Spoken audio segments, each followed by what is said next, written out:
Okay, it's live. It is apparently live. That's what YouTube's telling me. Although the stream looks frozen from where I am. No. Is it working?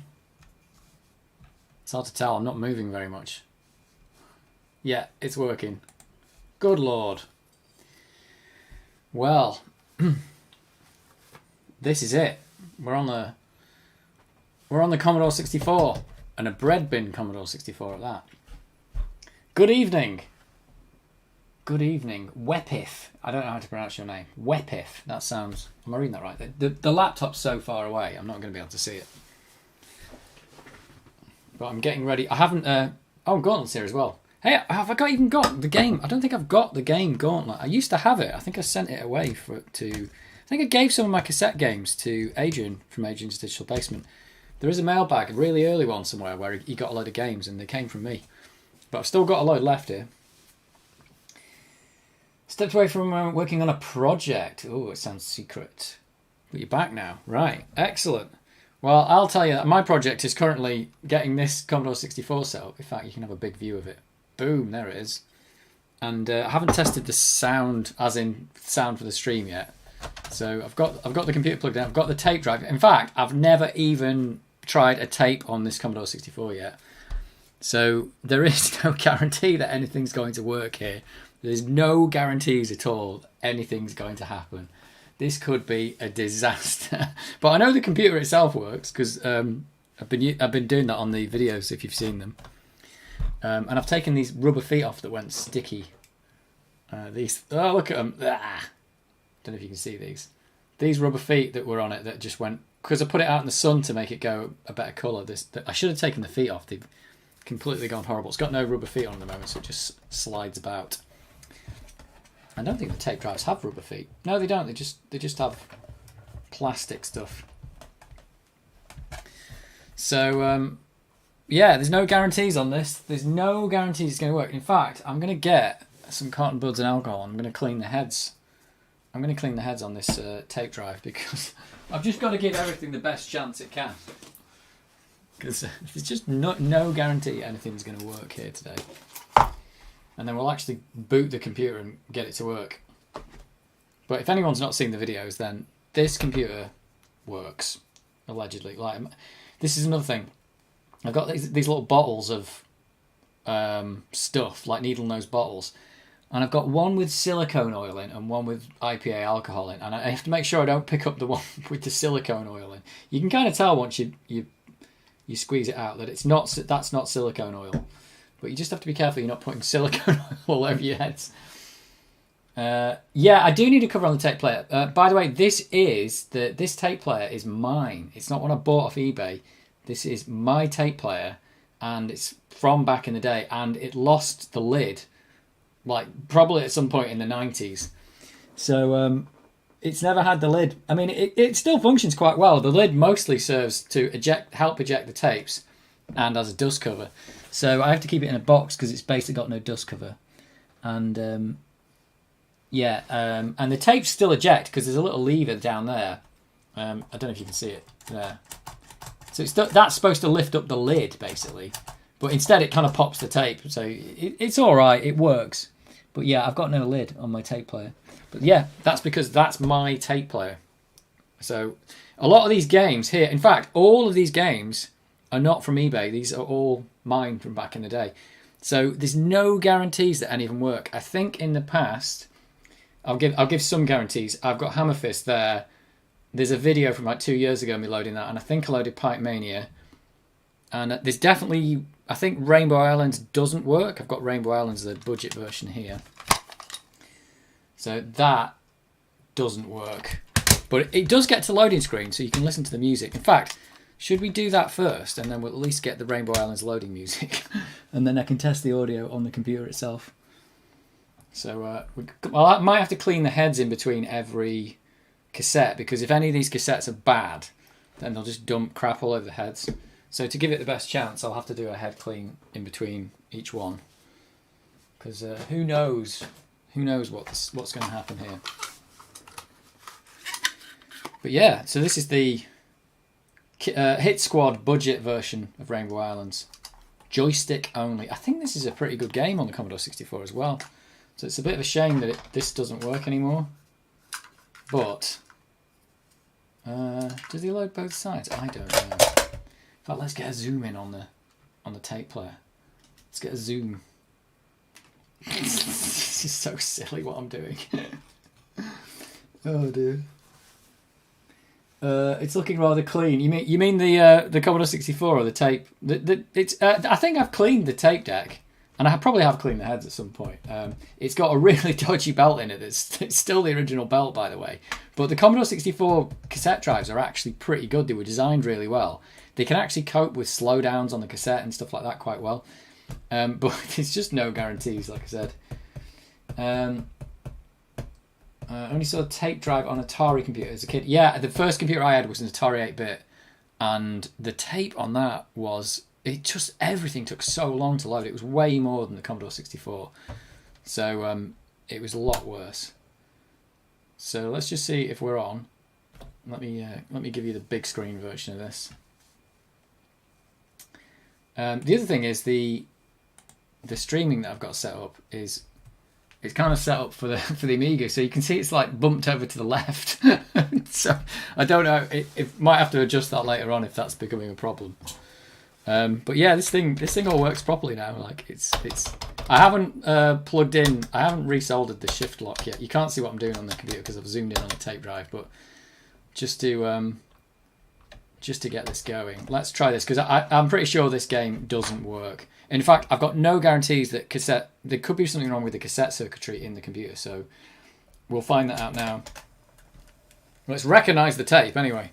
Doesn't sound good. Let's put it that way. Let's see if it does anything. So I need to get it to play some sound, and then you can tell me if the sound's alright on the stream, because I've not tested the sound. I mean, the sound on the computer works, I just don't know if the sound on this Commodore 64 works on the stream. By the way, I am using the original Brick of Death Commodore 64 power supply, which is, again, mine from back in the day. Because I haven't managed to get a replacement yet, but I do test the voltages every time I plug it in. It's currently at 5.16 volts. So yeah, it's bad, but it's there. There we go, rainbow. This is also plugged in with composite cable, so it's not going to look the greatest, unfortunately. It's not going to look the greatest. So I think this will get to the music and the loading screen. Yeah, look at this. There's going to be a lot of talking in this stream because it's just going to be a lot of sitting around. This is what you had to do back in the day. You literally had to sit here and watch this. I don't know if any of you... I don't know if tapes were really popular in North America, or if they were just a thing in Europe. Did people just have disk drives in North America, or did people actually have tape? Copyright 1990. Graph Goal Limited. All level data is on side 2. Oh god, it loads both sides. When the program reaches load level 1, ensure that you rewind side B back to the beginning. So that's something we'd have to do only for the tape version. Yeah! Sound, have you got the sound? Yeah, there is a bit of tension to the stream using the Brick of Death. Yeah, it could go at any point, and this room's quite warm because we're about to start. The UK hasn't quite hit the heat wave that's in Europe at the moment, but we're about to start it now. This room's probably already at like 25 degrees. The GoPro is probably going to overheat at some point during this. The Commodore 64, I have put a heatsink on the SID, but yeah, the Brick of Death, that can overheat too. Might have to give it a break halfway or something.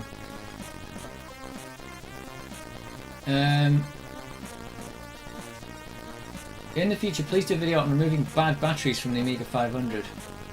If you know how to do bastard tracer everywhere. I've only removed one bad battery, and that is from the Amiga A501 memory expansion on the 500. And that is on one of my videos. And I put vinegar on it, that's all I did. The damage wasn't that bad actually. It didn't actually do any damage that was affecting its working basically. I just took the battery off. It had taken some of the not the silk screen, you know, what's the green layer over the top, like the PCB layer, and I just put vinegar on it to get rid of the corrosion and then washed it off, and that was it. So I've not done any really bad battery damage yet. You want to watch Chris Edwards' restoration if you want to look at battery damage, because just about every video he's done in the last month he's got an Amiga and it's got a battery in it that's blown up. This loading screen's awesome. It looks better on the stream than it does on my monitor. I've got this terrible monitor that's widescreening it, which is making everything look awful. Turbo tape, yeah. Yeah. So yeah, tape loading. Has anyone ever done a tape loading stream before? Is this the first one ever? Do you want to zoom in on the tape reel? Hang on, let me try and get it. Oh, let me get it there. There it is. There you go. Like I can give you a big close up of it. Look at that.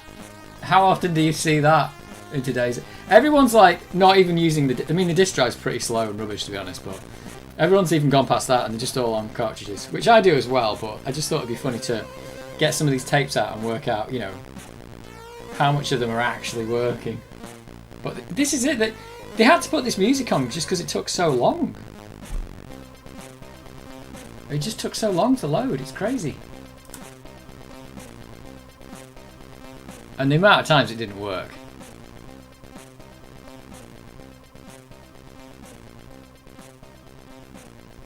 Wow, that is a big shot you've got of Rainbow Islands. I'm pretty sure it's going to stop somewhere here anyway.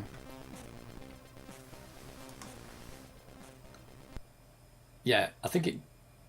Oh, is it going to carry on? It might work. You never know. I haven't tried it on this Commodore 64. Maybe my other Commodore 64 doesn't work. To get this far and then just stop.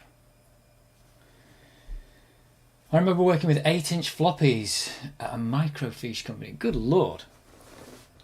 Oh yeah, and do you know what? I didn't even know 8-inch floppies existed till I saw Adrian's Digital Basement video and he had that 8-inch floppy drive and I was like, what is that? Like, I used to think the 5¼ inch floppy disk was massive till I saw those things. This is still loading, I think. I mean, still loading as in it's still working, maybe. Who knows? You can have a look at the big screen there. We'll get to play some games if one of these loads. I can't believe I've started with a game that I know doesn't work, well, I think doesn't work. It doesn't make a good noise. It's alright, actually. It's not bad. But yeah, I suppose you don't normally get to see it like this as well, with like seeing the full view of the cassette. There's normally that brown lid. Yeah, that's... Oh. Whoa, wait a minute! It's loaded! What? This actually worked? Or maybe it doesn't load level 1. Oh, is this where... I didn't read that thing before and you have to rewind to this... You have to rewind to the start of the cassette. Or something. Maybe that's what I was wrong. Maybe this does work.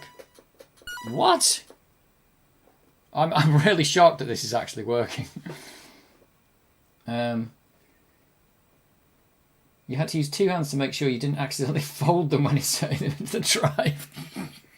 Yeah, right. So I pressed the button. Whoa, this works! This totally worked. I was saying this wasn't going to work. This is a great game. Unbelievable. Right, I wonder if maybe if we get to level 2 we'll see. I have to rewind the cassette or something. Maybe it tells me to do that. So, do you know what? I've only tried this cassette on a different Commodore 64. Maybe it's got a problem with the... It might have a problem with the tape like circuitry or something. Or maybe I've just got lucky here. But I was pretty sure this game wasn't going to work. Do you know what? That didn't... How long did that take to load? How long have I been streaming for? 20 minutes. So, I did do a lot of talking as well. This is fantastic. This is a really good version of the Commodore 64. Looks hideous on this monitor I've got, but...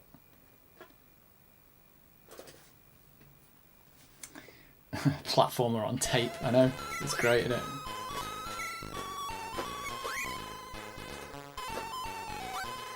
I think it's amazing that this kind of game existed on the Commodore 64. It's a really well done version of it. It's definitely got a bit of slowdown. I think the Amiga version might be one of the better ones. Probably the Atari ST is pretty good as well. I've not played it though, but I imagine it's alright. You never know with the Atari ST. Sometimes the versions were really bad though.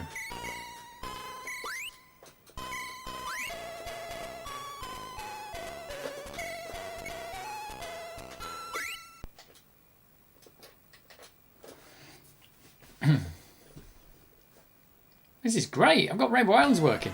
I'm going to make a list of what works and what doesn't, and so I can audit all the tapes, but you never know. It could be everything. Could be everything works.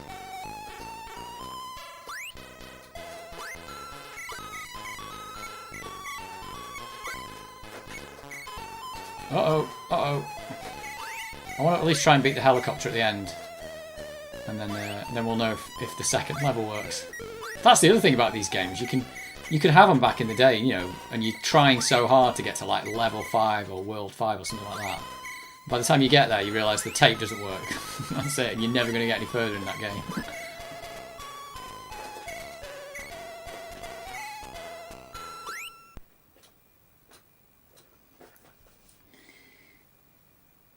This game is a bit ridiculous. What's it called? This is Rainbow Islands. This is one of the most awesome games ever. Uh-oh. I mean, what other games are there where you shoot rainbows out and just try and get to the top of the screen and fight toys? Oh, I need to... uh-oh. If you take too long as well, the water starts going up, if you've not played this before. No, no. So I think I've taken too long here. I need to... Oh! He can fly! I didn't know that. There is also like these power-ups that come out when they shoot them. There's actually an order to these. Like every third one gives you a power-up, I think. And it's a specific one as well. Oh, I've just jumped into them. With a really abrupt stop. Right. Let's bring my A game to this. See, that's what I should have done.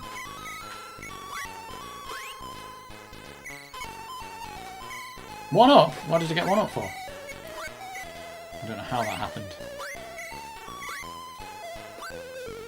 The music sounds like really... It does sound a bit dodgy though.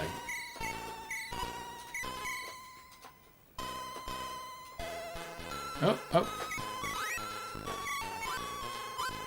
Oh, this is going to be the end level baddie.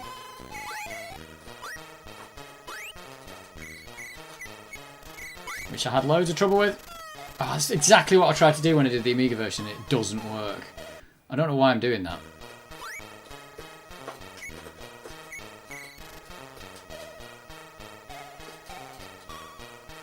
I'm going to have to do it the slow way. Oh, he always comes for you, this dude.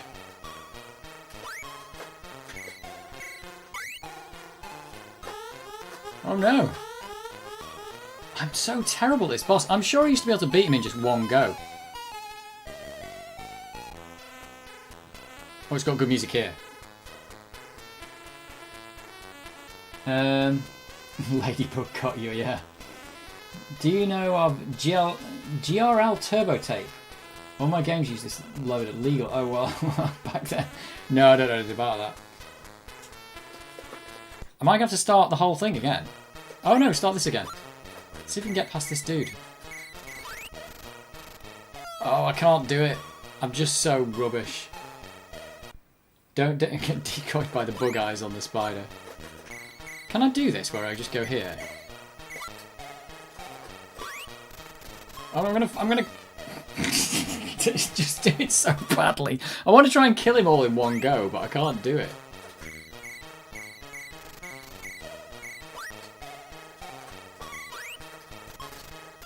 No, it's not happening. It's just not happening. I'm so bad at this. God, is that it? How many lives do you get? 3? Whoa. Right, let's try and actually beat him. And I think he just comes for you like this. Oh, maybe he doesn't. No, he does.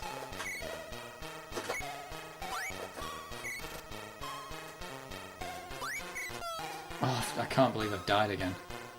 I'm not even going to be able to beat this boss. Right, let's do it like this. There we go, it's got half his health off.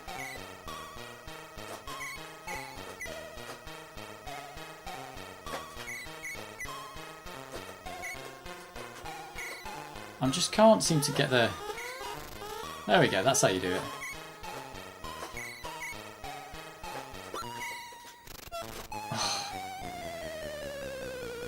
I'm just doing so badly here. It's because when you start up on the rainbows, sometimes he just carries on. Oop. Oh, they don't last very long in this version of it. Oh no! Like that, he carries on up them when you didn't want it. I'm not going to be able to do it. It's upsetting me. Right, well, let's go.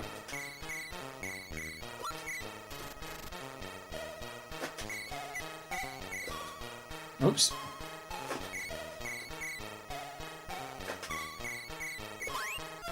Oh, I don't think I even died there. He just seemed to die for nothing.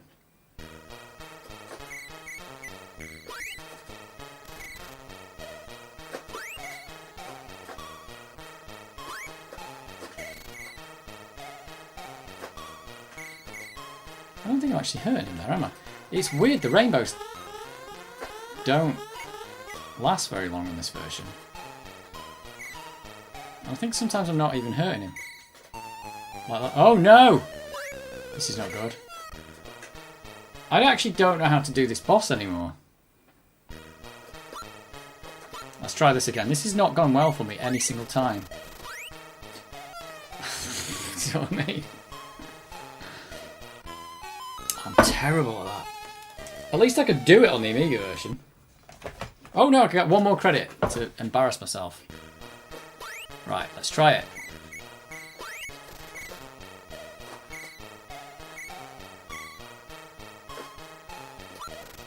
Oh, I don't think I died there either. I think I'm getting done in by actual dodgy collision detection as well. It's not just me. I thought it was just me. Oh. I'm going to have to be really careful around this dude. You can't get anywhere near him.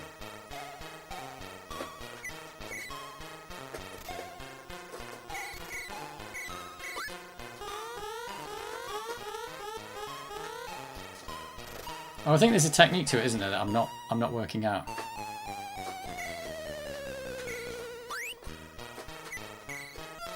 Oh, that's what has killed me. Whoops.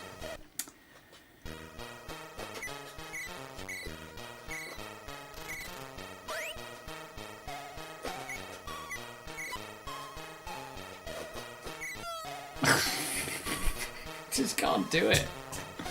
I just can't do it. I'm terrible. Oh, that was so disappointing. Well, there we go. Bubble Bobble 2 works. Kind of works. Let's rewind the tape. That was a completely disappointing start. So I don't know if the rest of the stuff works, but I'll make a note. I'm going to write these down because I want to know which ones of these tapes work, basically.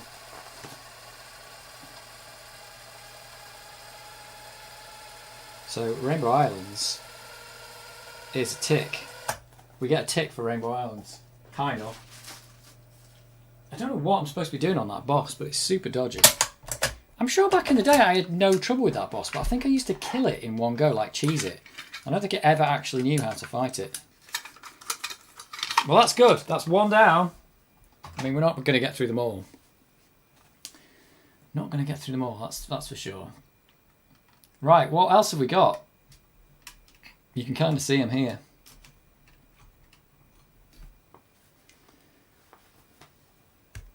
I've actually got blood money, look at that. I've actually got. And remember I got this out for the Amiga and tried to restore the disc and it didn't work. And I wonder if this one will work. I've got blood money. What else have we got? You have to choose what you want. I've got Fiendish Freddy's Big Top of Fun. That's a bit weird. We've got Shadow Warriors. I seem to remember that's rubbish on the Amiga, and I seem to remember it being rubbish on the Commodore 64 as well. Turbo Outrun. I do remember this one having absolutely tons of cassette loading in it. Includes free poster and badge. Ninja Spirit. That's super hard. Pipe Mania. That's really good. Really quick to load. We've got Hammer Fist.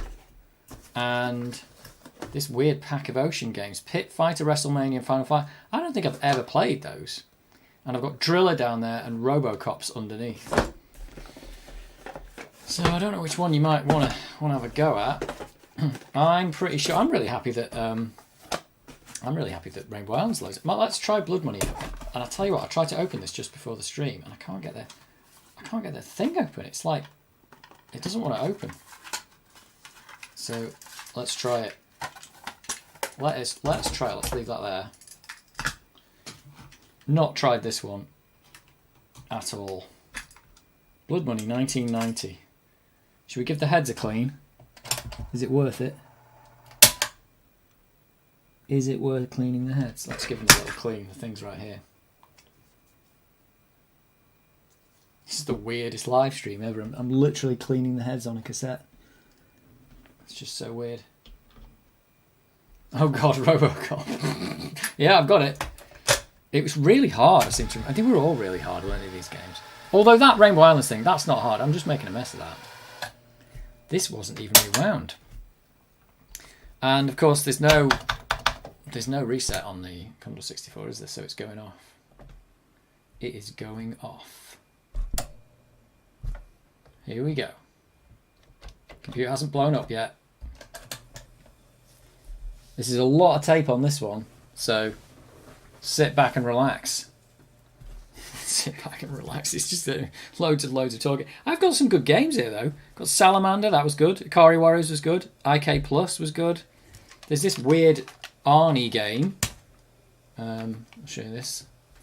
Arnie. That's supposed to be quite good. It's like a budget version of Commando or something, where they couldn't get Arnold Schwarzenegger, so they got this dude instead. It's so funny. Yeah, there's some quite good games here. Found Blood Money. Yeah. Okay. When I'm loading, do you want a big close-up of the cassette drive, or do you want a big close-up of the screen? I mean, you get them both anyway. It's just which one's big. I can actually zoom in like that. There you go. You can get the full effect. Look at that. I've no idea if this works. I've not tried this since. This probably hasn't been loaded since the 90s. This might break the cassette drive. So do you remember Robocop on the Commodore 64 then? Oh! It's doing something. It's amazing that anything out of this works. It's just amazing because this stuff's so old, this stuff I've got here. It's just amazing that anything works at all. This is a really interesting loader, isn't it? It's just counting up in hexadecimal. Well, do you remember back in the day when your loading screen just counted up in hexadecimal? It's like, loading screens are generally a bit better than that nowadays. Well, it's doing it.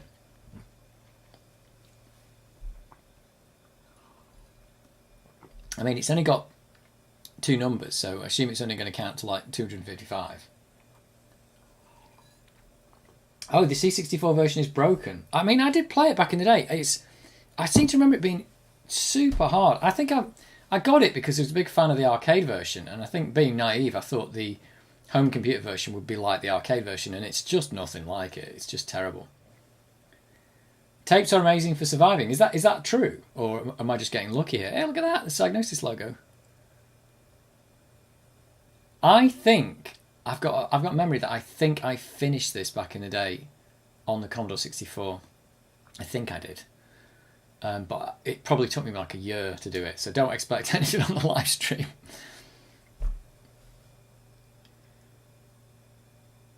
Yeah, tapes are amazing for I mean, maybe they've done better than discs, I don't know, but this so far we're 100% so far, and we'll see how well we do. I mean, my plan was that I could like have a go at a live stream, get some of the hey, there's the Blood Money logo. Get some of these things loaded, and I could actually audit all my old cassettes and find out which ones actually work and which ones don't. But I was convinced that Rainbow Islands didn't work, and I've just seen it load, and it was on this tape drive I tried it on. It was just on a different Commodore 64. It's the one I've got up there, so I'm wondering maybe there's a fault on that Commodore 64. It's a possibility. You have to cheat to get through level 3. They made the time limit impossible. Maybe, do you know what? I didn't know that. And I remember not getting far on it back in the day, not thinking it was a very good game, but I couldn't really work it out. But yeah, that's really rubbish. The arcade version, though, was brilliant. The arcade version was really hard. I say hard, it was pretty hard, but you could finish it on 1 credit. It was an actual game you could do on 1 credit. And that was a really good version. It had really good graphics and everything. Tapes are quite tough and can last. I wonder if that's true, or maybe it's different quality of tape depending on who manufactured it or something. Maybe there weren't that many places that manufactured the tapes. Maybe they all came from the same factory. Because when you look at one tape, is it any different to another tape? I mean, I don't know. Like this one, does that come from the same factory? It's possible. It must have been like in the 90s. There must have been loads of tape duplication facilities that just don't exist anymore.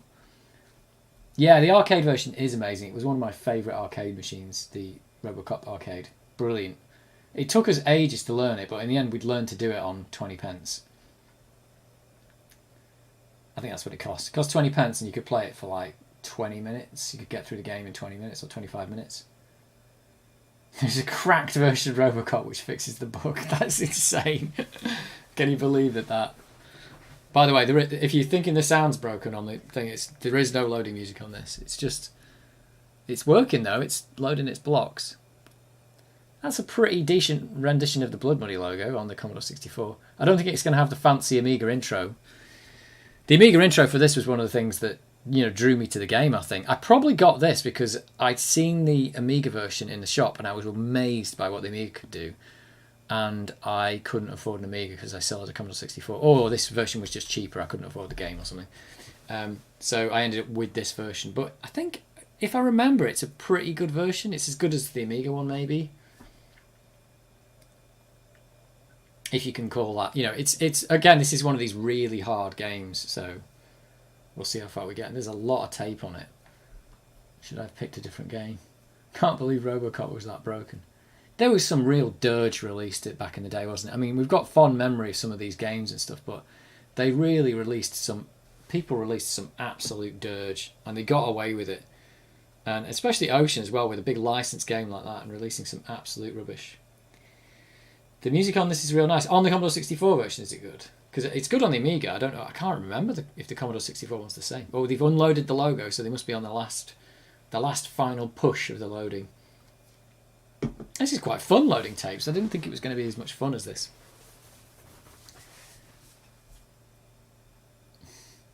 And like I said, correct me if I'm wrong, but I don't think anybody's done this before on a live stream. They could have done. I don't watch that many Commodore 64 live streams. There's a possibility that this is the first ever live Commodore 64 cassette loading of Blood Money. It's a world first. Mark the day that you saw it. God, this is what we had to do back in the day. We just sat here. And, what did you do? You went off and did something else. Well, read a book or something. I suppose you read the manual while you were doing it, read the instructions. But once you'd done that the first time, you probably didn't need to read it again if you already knew the game. Well, and this just might be flashing colours for all we know. It might not actually be loading.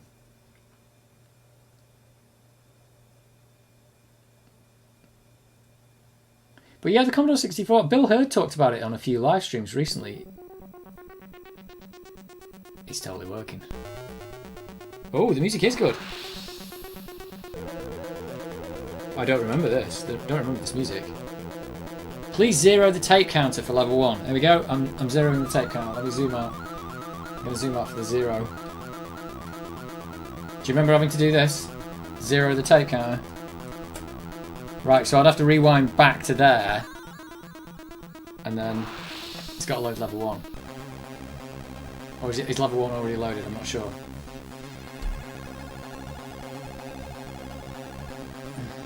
There's a load of tape load of it over there. I've never seen any. I didn't know. Right, press 1 for one player. Music on. Oh, and this is the thing that's on the Amiga. You've got patient or impatient. That's the impatient version. Oh. So this is basically a Rockstar game, isn't it? Yeah, of course, it's DMA design. Yeah. Oh, this is good.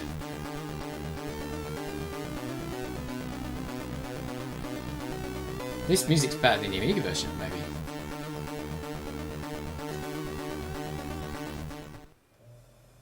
Oh, it just started. I didn't press that. It's just loading level 1. Look at zeroed the counter. It just decided to keep going. That's in case you'd probably gone outside to play because you were so bored, and you'd left it loading. You want to come in, you want to be able to actually play the game. So maybe it just goes, okay, I think they're outside playing with the kids. Let's keep loading. So when they come back, they can actually play the game. Level 1. I think on the Amiga you could pick which level you wanted. So on here, you're probably not going to be able to do that. You have to do them in order.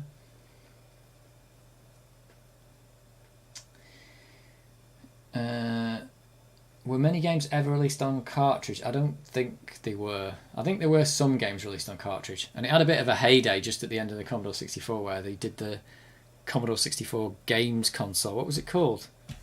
The Commodore 64... I don't even know what it was called now. And it was just a Commodore 64 without a keyboard on it, and all it could take was cartridges.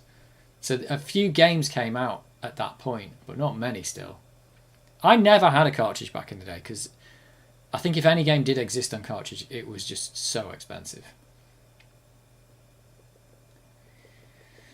But nowadays, yeah, I don't think that cartridge port ever... I probably did get used back in the day. I think I probably had like one of his Action Replay cartridges, but it didn't get used for games. But yeah, cartridge. It was quite capable, the Commodore 64. It had that functionality built in, but just too expensive to use for most people. Well, we're still loading. I was enjoying the music and it just carried on without me.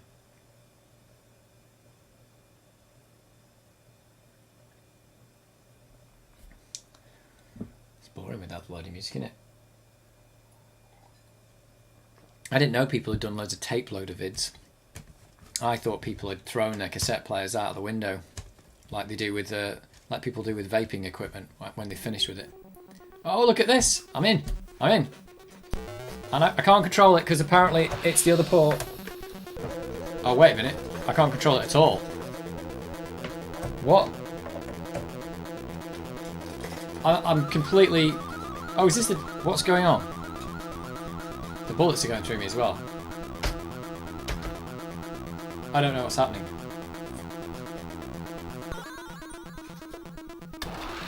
Am I supposed to be pressing something here? Because I'm not dying. What has actually just happened? I'm not dying and I can't control it. Is this the demo? What is going on? The music's great. Does anybody know what's happening?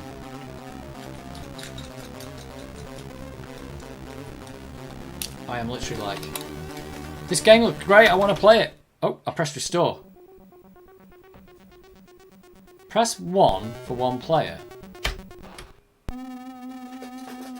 It's literally not controllable. Oh, whoa! What was going on there before then? Here we go. Whoops. I'm playing. Oh my god, I just lost all my health. Oh, this music! Oh, missed that money. I'm not getting the money.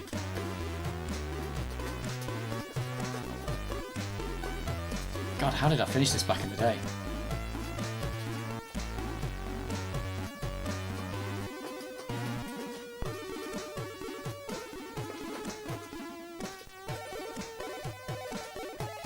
So, has it got the shop? Yep, how much money have we got? 300. What's the best thing to get? I don't know. Upwards firing. This music's great. Oh, on that one. Let's do that. The SID is awesome. It is. Oh yeah, look at me go.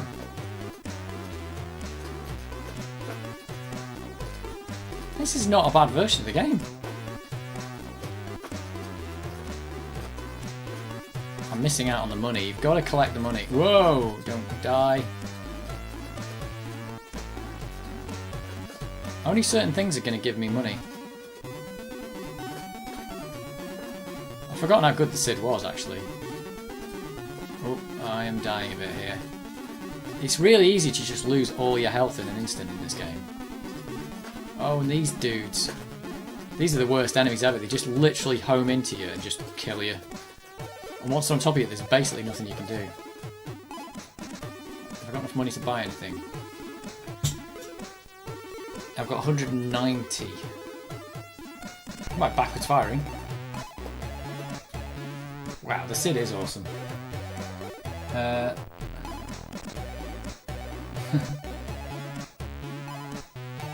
We are doing an official Impossible Mission 3 on the C64.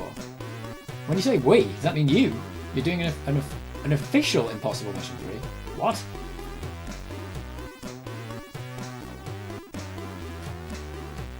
That's crazy. Oh no, don't die. Oh, can you buy your health back in this game?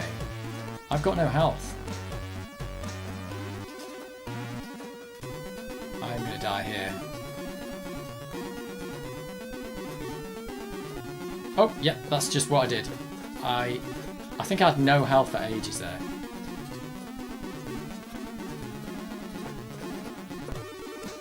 The chances of me finishing this level is going to be pretty low. I think this level's probably really large. Nothing's giving me money as well. Oh, that thing there is reversing my controls, by the way. Just so you're aware. If it looks like I'm doing something crazy.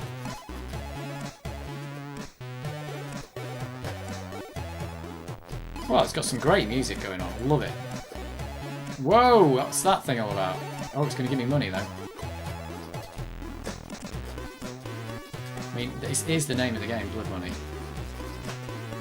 You've got to kill things and, like, but be aware that, oh, like, those things are worth tons of money.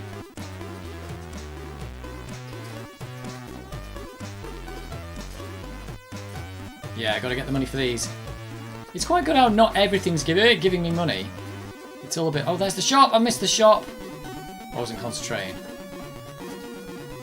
So you can kind of like choose what you're going to hit. And shooting these things, it's the same on the Amiga. It's really hard because of just that you've got to get near to the edge of the screen.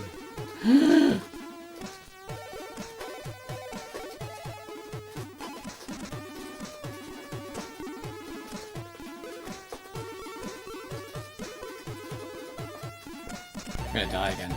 Oh no, there's the 25! I want the 25! Well, they're 25 as well.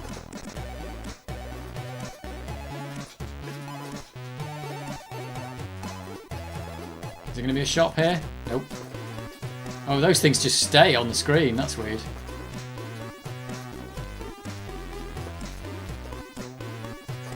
Oh, there's the shop. I'm gonna die here. This is quite a good game. I'm getting quite into it. Question is, I think you can buy your health back in this, can't you? But I don't know. Is one of those your health? Maybe it's. Oh, you can buy a life. Gotta get out of here before I get murdered.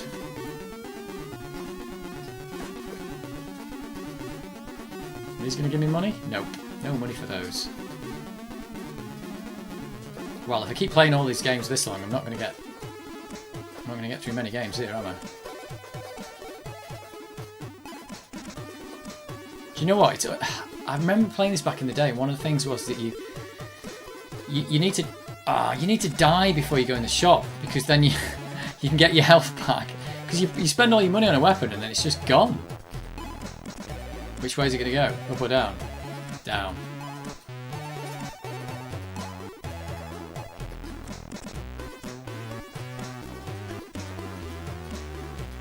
Oh, this is not good. Oh, these things are worth a lot. Don't die getting them though.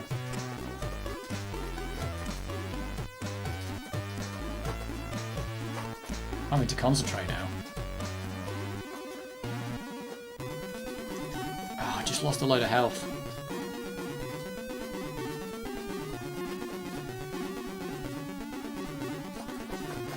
Is he going to have one of those reverser things here or something? Oh.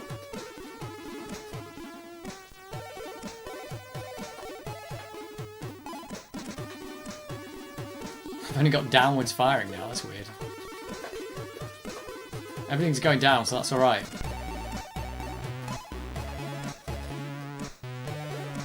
Wow, what a great version.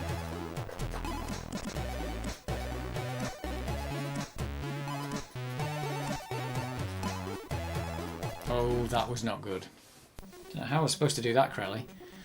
Tough luck, sucker. You were wasted. That's not great. Fire to proceed. Well, Mike Daly, he wrote Lemmings, didn't he? Oh, Dave Jones. Dave Jones. Music by Frederick and Gerard. Enter your name. That's great. What a great game. Yeah, we got the right to do Impossible Mission 3. Oh, right. Cool. So have you got... is it just you or a bunch of people doing stuff like that? That's really cool. Wow. Is it only on the Commodore 64 you're allowed to do it as well? Or is that just the only place you want to do it? Check out Cytronic Software Protovision. Oh, right. Impossible Mission original any better?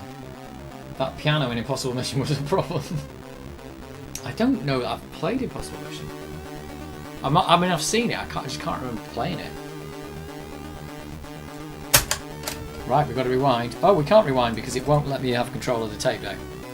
The music's good though. I'm going to have to turn it off to rewind. Let's write down that Blood Money works. I'm writing down what works, and do you know what? From what you're telling me, everything's going to work. So, I'm taking Blood Money. I mean, we don't know if the other levels work, but it's a start. It's a good start.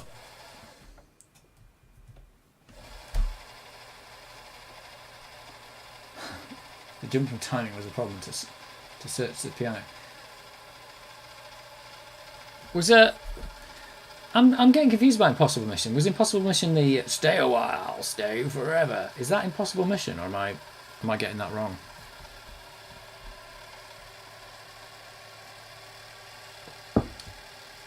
Have I got that right? Stay a while, stay forever, with the samples.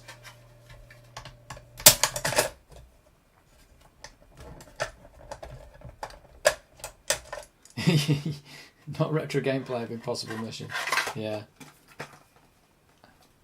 Right, we'll put that to one side. Rainbow Islands. It's going on top of the Amiga 1200. Not Rainbow Islands, Blood Money. What else do you want next? Fiendish Freddy, Turbo Outrun, Ninja Spirit, Pipe Mania. I've got some more shoot 'em ups. I've got Nemesis and Salamander. Obviously I was a shoot 'em up fan. Maybe I should try Fiendish Freddy's Big Top of Fun, because oh my god. This game. Oh yeah, the cassette's in there. It is in there. This is one of the big box versions as well. This came out, I think this came out on cartridge, didn't it?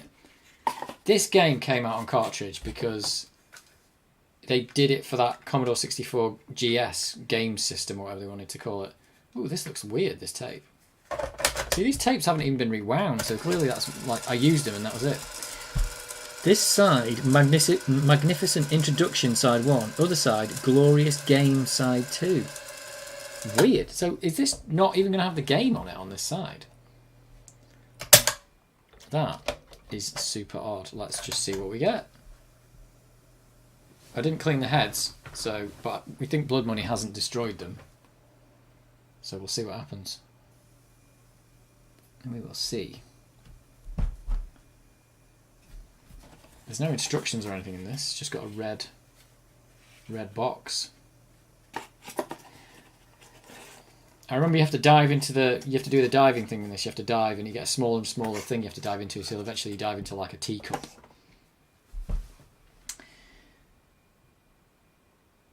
By God, the cassette player was a pain in waiting. Yeah, it is.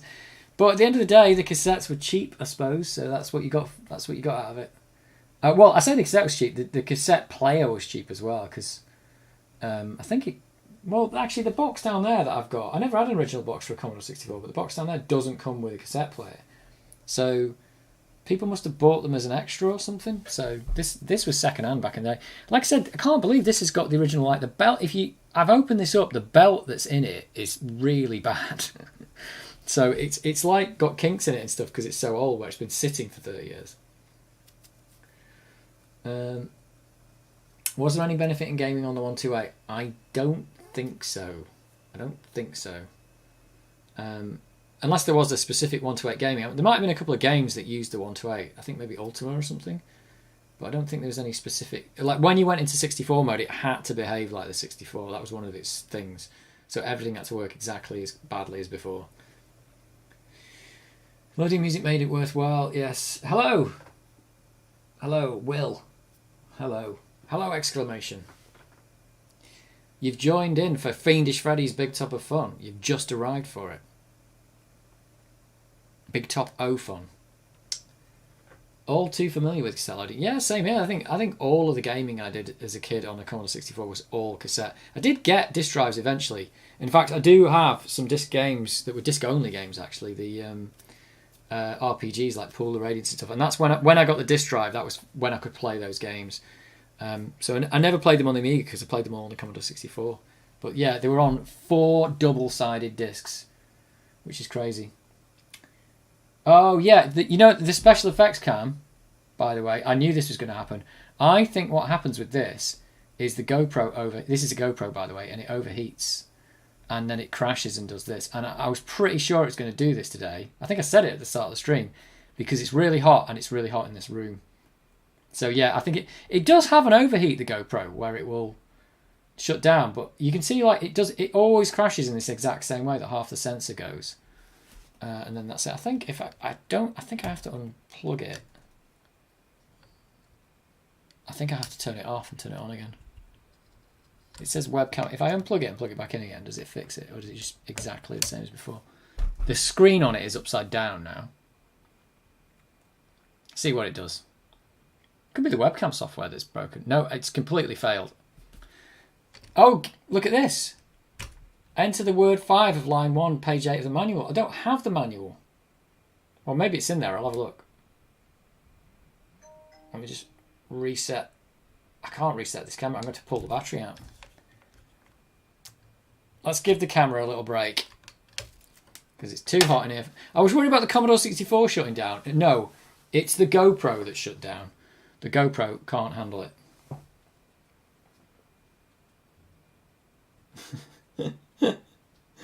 My mum has just texted me to tell me the camera's overheating. she's on the ball now. She knows what it is. It's like, your camera's overheating. Yeah. Well, let's see if we can fix that. Let's just plug it back in. It does tell you what, these GoPros get super hot. They don't like being indoors at all. They really don't like being indoors. I'm using it because I've got it. It's not because I bought it for like I want a really special GoPro webcam. I just bought it because it can do. It does have this functionality. Is it going to come back? There we go. It's probably going to overheat again in a bit. Oh, yeah, it's pretty hot. And here was me worried about the SID. I got a small fan for my hard disk, something like that. Yeah, I probably would. I can't really have a fan in here though because it'll just make too much noise on the microphone. I have got a friend of mine's lent me an SM57 though, and I've tried that out. Although it's big and it needs to go on a mic stand, I've tried it out just to see what it sounds like. It's really good as a podcast mic. So if I set that up, I could probably get that without any wind noise on it, and I could put a fan in here. Have I got the manual for this? This is what you really want to know, isn't it?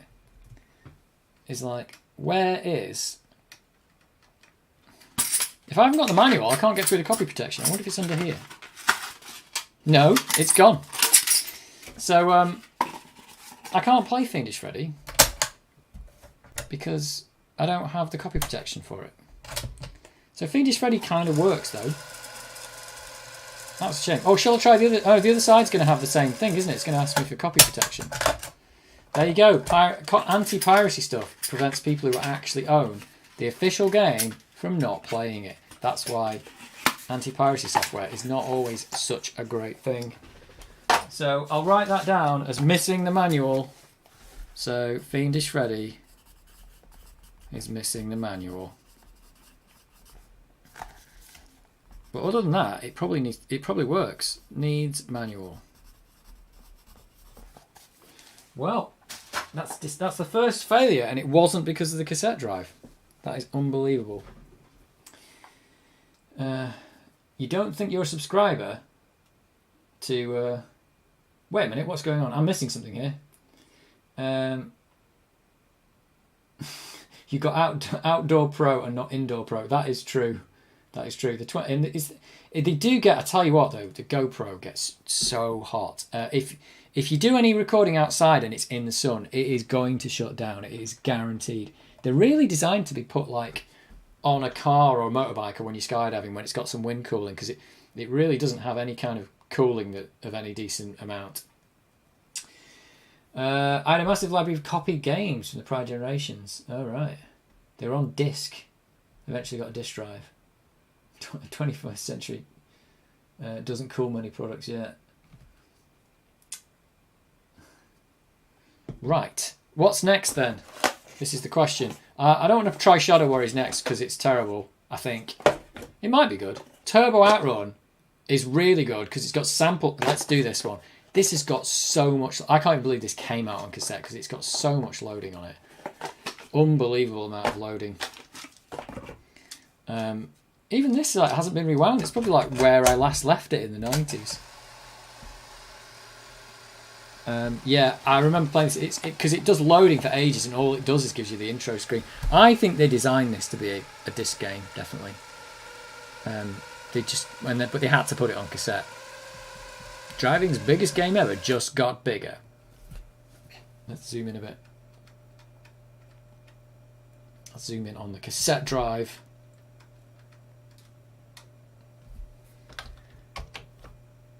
Oops.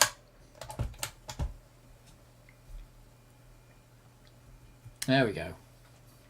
Right, let's hope we have some better luck with this one. Do you want a big shot of it? Turbo Outrun.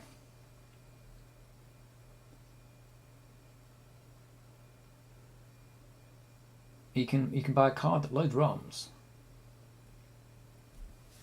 Yeah, you can get loads of stuff for the Commodore 64. It's great. It's found Turbo Outrun. I think that's the other good thing about the C64, being able to actually control the data cassette. It was a really good idea. There you go, it could stop it and start it and do all this stuff.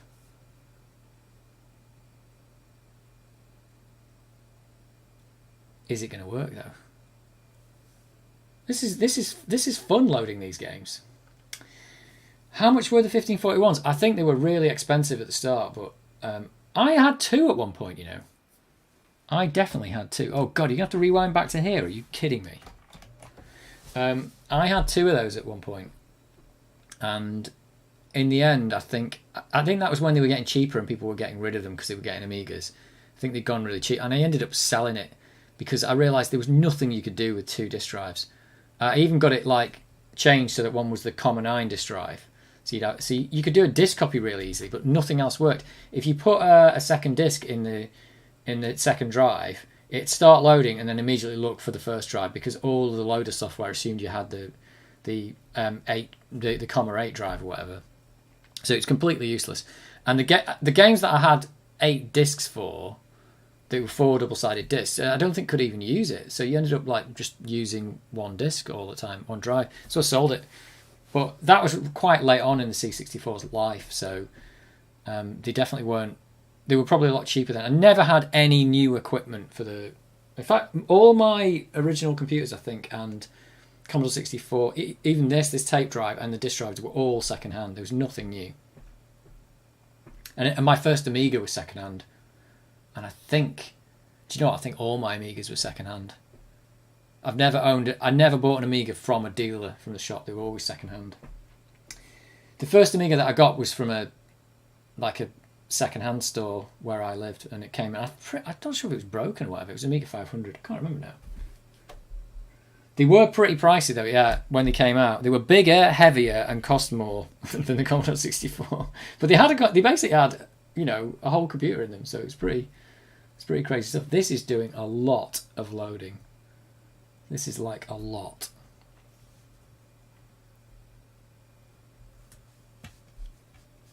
I can do the... where's the big camera? There we go. Let's have the big camera. You can see it all there. I can always remember the ground wire on the deck. So yeah, mine's never had one. I think it's cut off. I can see it there. Someone cut it off. But they did always have that, didn't they? Were you supposed to stick it on something or what? Here it is. We're going to get the music. Oh, it doesn't sound right. Is this right?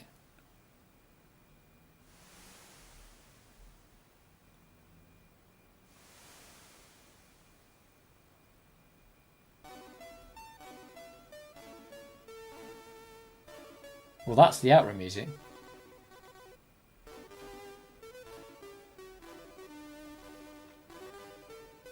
Does this game also load the levels? Yes, it does.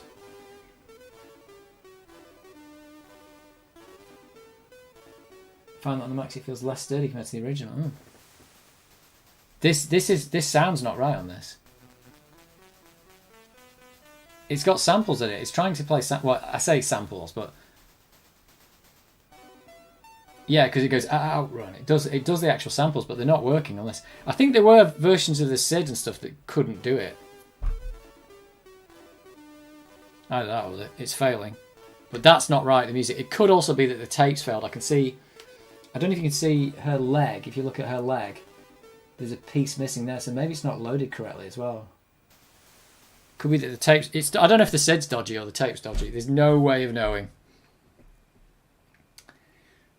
We'll see if we get any further than that. It's not doing anything at the moment. If you've played Barnsley Badger. I haven't. It sounds great though, Barnsley Badger or Solus on them. I haven't played any modern C64 games at all, I'll have to say. And I've barely played a lot of the old ones recently. Barnsley Badger.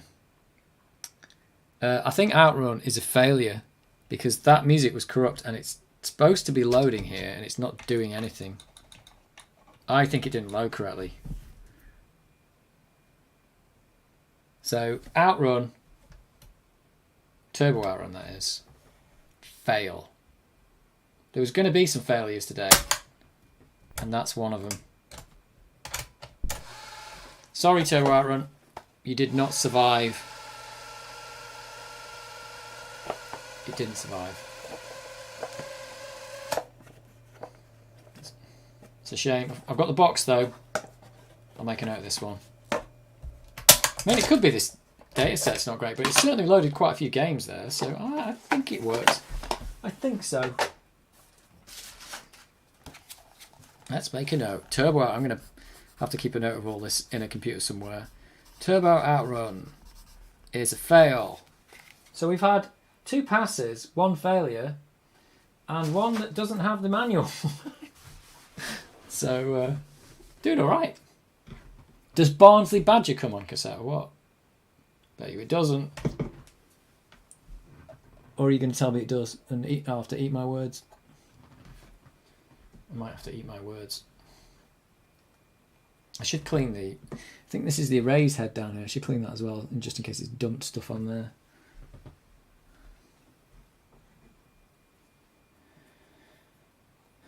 I will have to try it. I don't think it was on the carousel of mine. Oh. Right, what's next? Let's play Pipe Menu because I think this loads really quick. This loads really quick and I think it works. Tried it about a year ago. It's on one of my very early videos where I was just getting the Commodore 64 out and working. Yeah, look, this. I don't know if you can see this, but there is virtually, I don't know, oh, where can you see that? It's really hard to see, but there's virtually no tape in there. So this must be a very simple game. Well, it is a simple game.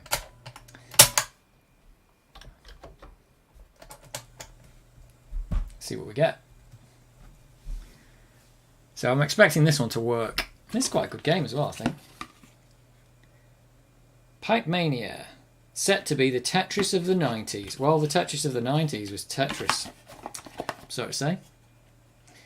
Absolutely guaranteed to drive you round the bend. Haha. That's funny. Pipe Mania's got a timeless quality that will keep it fresh long after big name licenses have gone off it. In fact, it was in Bioshock, wasn't it? Wasn't Pipe Mania basically in Bioshock? If anyone played Bioshock, I only played it for a few seconds. I never really played Bioshock that much. Pipe Mania. Oh, I was going to say that doesn't look good, but I think that's correct.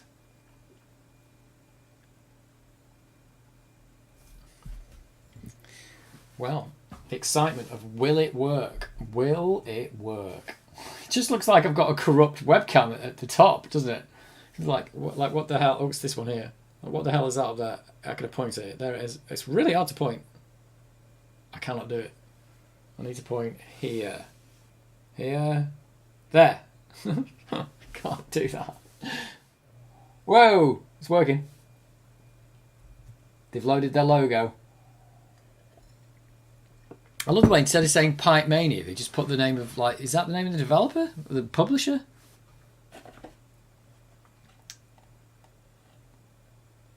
I don't know who that is. They just put their own logo in, massive.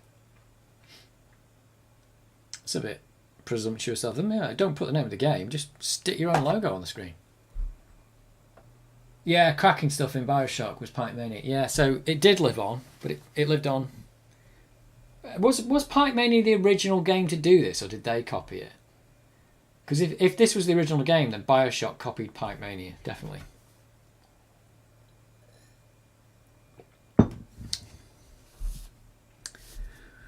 So the only thing I've not tried on this, well, the only thing I've not tried is the user port and the disk drive port.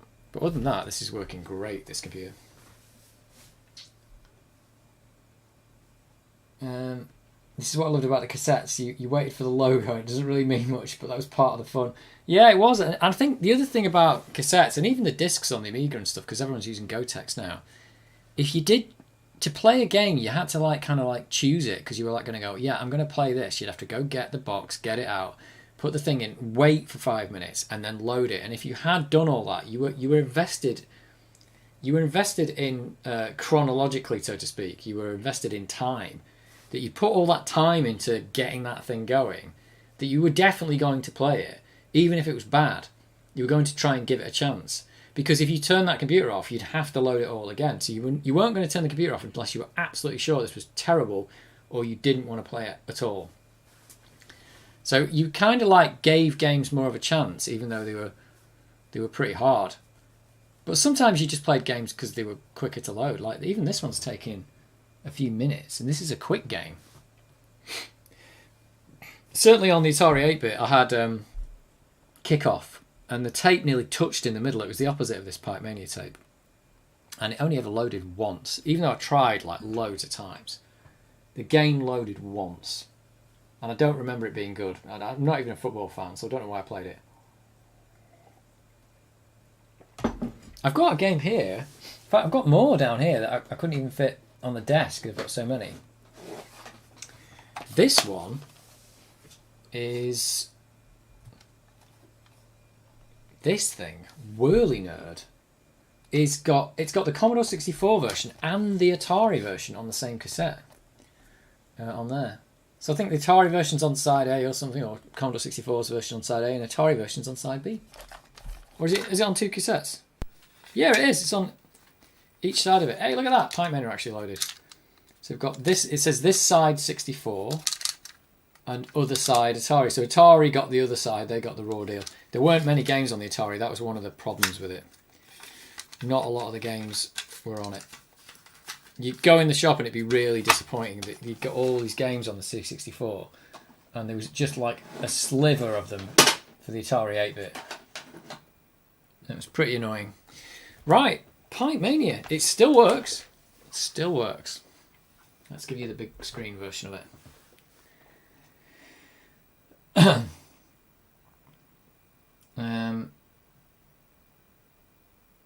That was absolutely the case with cassettes that had multiple games on it. I've got a thing here, this Super Fighter. I don't know if there's multiple cassettes or multiple games in there. I had one with a game called Mopper in the middle of the tape, and if you press restore, the whole system would lock up. It was all the time down the drain. It was crazy, isn't it? So this says original game design and copyright 1988. Entertainment, what did that say? So this game's from 88, but this came out in 90, didn't it? Yeah, the reviews are from 1990. Original game created by the assembly line. Additional design by Lucasfilm. Lucasfilm did additional design on Pipe Mania. Really? Is this true? I don't know. Mode 1, one player basic. Oh, password. Oh, do you know what? I've just remembered. It says password. Oh, do you know what? Where is it? I've just seen somewhere that the Pipe Mania, somewhere in here, the Pipe Mania manual, and I've got the passwords written on it. It's not in a box though. Where is it? It's down here. Yeah, I don't know why this wasn't in the box. Check it out. Wait a minute. This must be my handwriting from the 90s. I clearly did play this because I wrote down the passwords to at least get to level 9. There you go. I'll put that back in the box. So, yeah, that does look like my handwriting, actually. So I think that's me. I think that's 90s me has written that down. So I clearly did play this. We've even got quite a lot of instructions. It's quite good. Oh, we could. I'm not going to try out the. I'm not going to try out the passwords. I'm just going to assume that I was right. I'm going to assume past me was right. Oh God, I remember that horrible intro noise. Is it picking the one out of the bottom? It is, I think.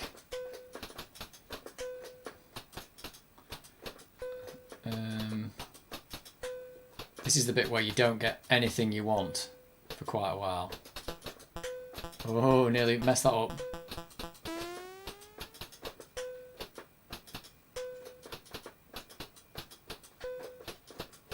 I'm doing alright. I'm doing alright, kids. Where do we go from here?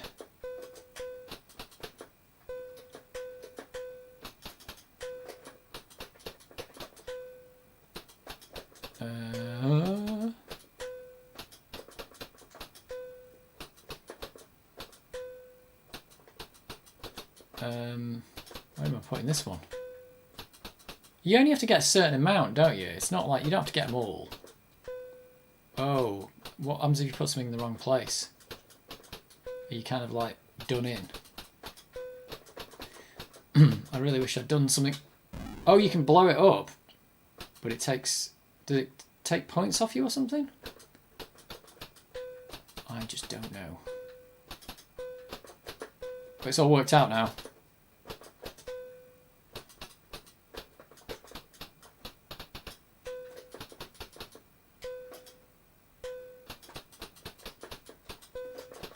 I think you lose points for anything that's left on the screen at the end.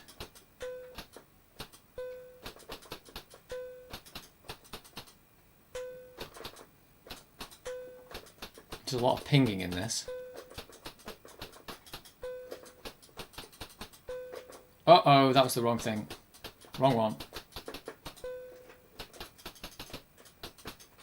That was the one. Oh, I lost. Oh, I did get that piece. That's right.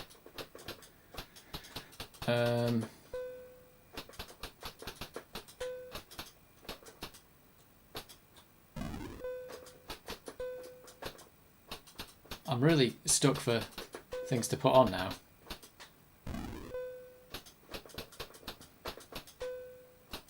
And I think you press something to get it to go fast.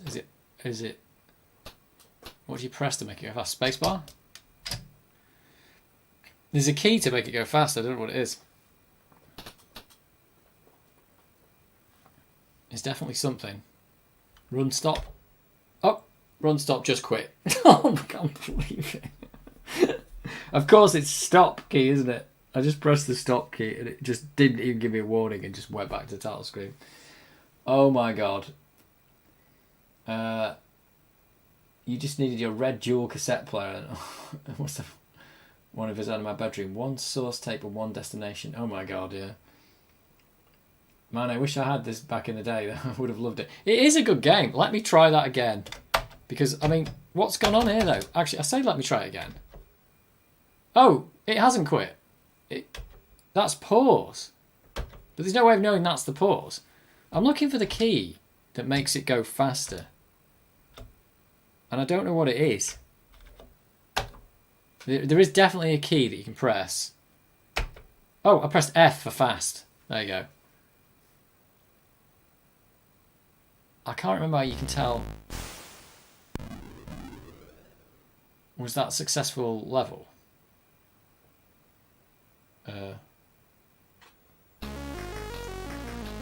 Yeah, level 2. So is that D? Is that 14 that I need? Is that the number I need to get working or something? I'm not sure.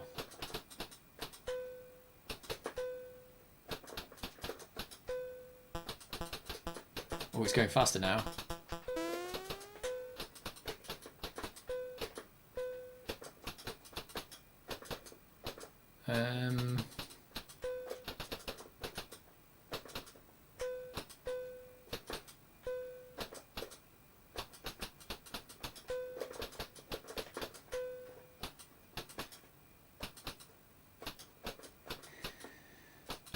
I don't know where to go.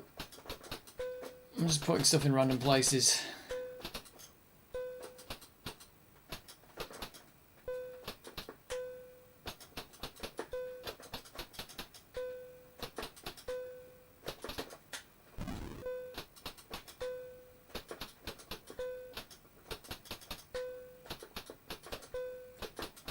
It's working, I think. I need lots of vertical pieces now. Oh, is that it? I've done enough now, though, haven't I? I can just end the level. There's no reason to do more unless you want an amazing score that you're going to send into the magazines. Am I losing points for that?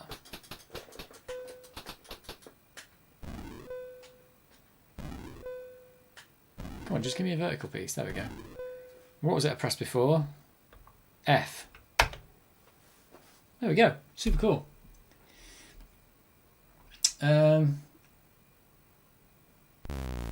Ooh. I know there's Windows. There was on Windows. There was Pipe Dreams or something. But on the 64, it seems like a good game for replay. Yeah, this was quite a good game. I seem to play a lot of this back in the day, I think. And beware of plumbers using explosives. Yes, because that's bad. I think they do. Plumbers do use explosives, don't they? To like unblock really massive drains. Do they not throw explosives down? See, nothing changes visually, but it is actually like quite a clever game. It's very good. Enough to get in Bioshock, anyway. Oops, I did that wrong.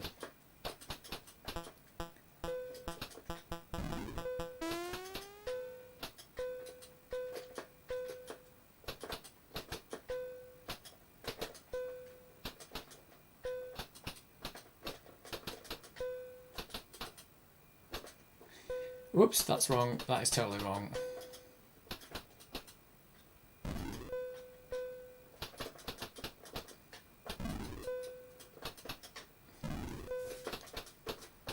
How am I going to do? I made a little infinite loop there.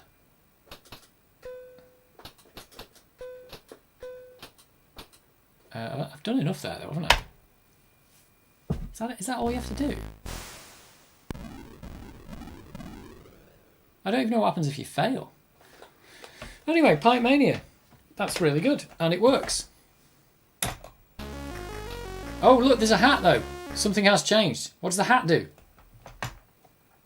There's a hat. We need to know what the hat does, don't we? Do you have to get the hat or not get the hat? Any ideas?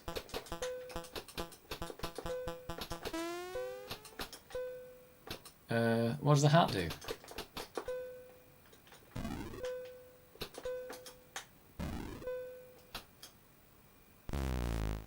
The hat's just a space you can't use, I think. So I failed that level. Oh! One failure and you're done. Oh well. That is Pipe Mania. And that's quite good. And it works. It totally works. It didn't look like much tape, but it's rewinding a lot of tape.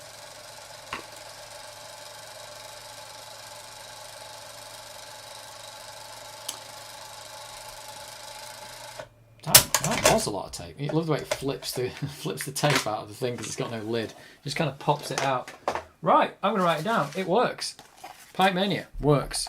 Gets a tick. We're doing really well here. just can't believe that these, you know, this stuff clearly wasn't designed to last this long, but it's still going. So it's really good. Right. What have I got? What have I got? Let's try, because it'd be cool if this works. Let's try this. IK Plus, because this is a great game. Let's see if this works. It's even got all the controls in there.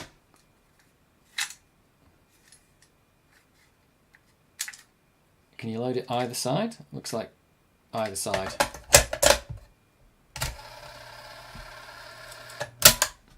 Right, here we go again. Here we go again.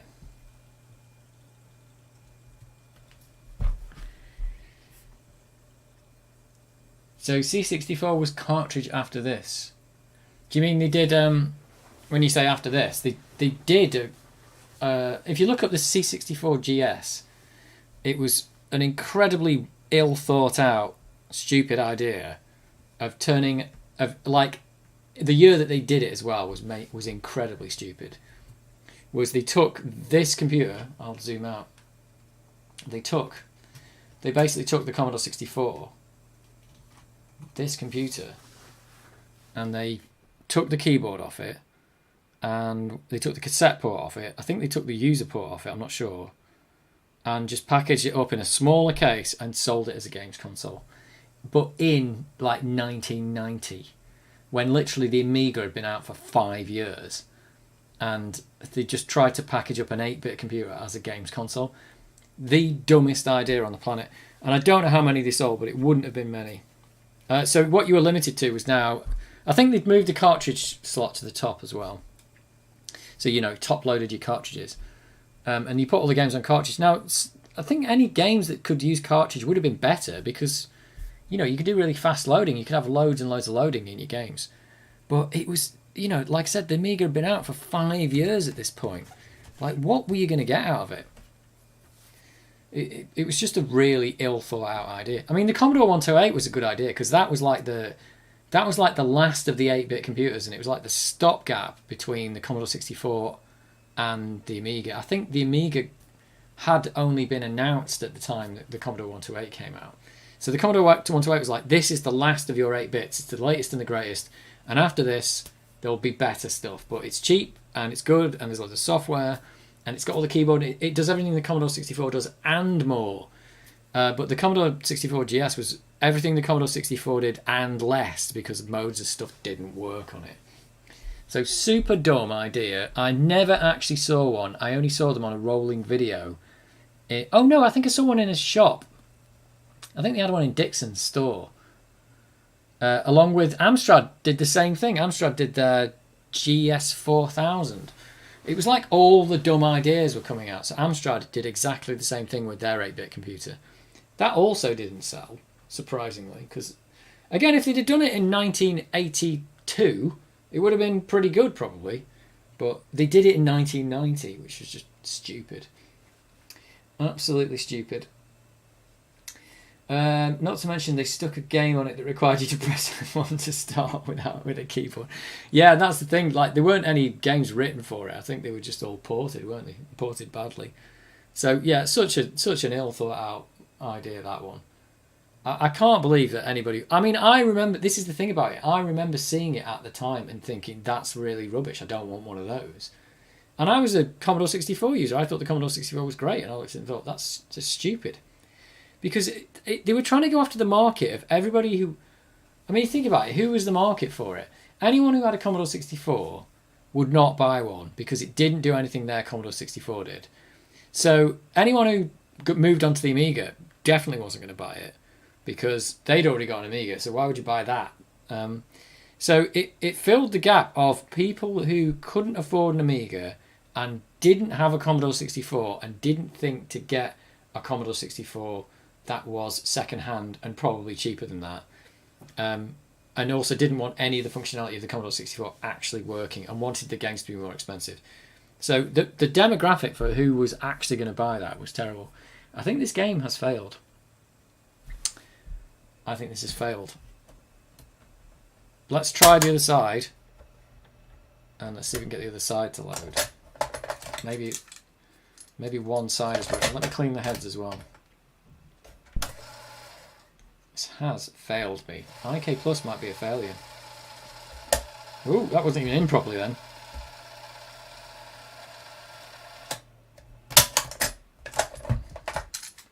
Maybe it's a one-side loader only. Let's give the head some more alcohol.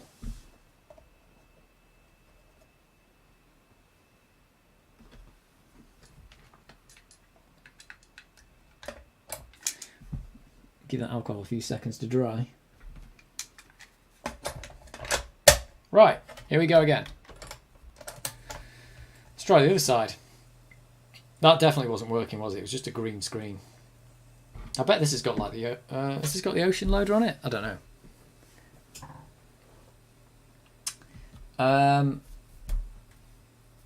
Yeah, cartridges for the C64 came early, but they were a lot of money more than cheap tech. Yeah, that's the thing. I don't remember anyone ever having one, and I never had one. So yeah, definitely. Put T2 on cartridge for the GS, but you needed a keyboard to start the game. Is that true for Terminator 2? Did that actually happen?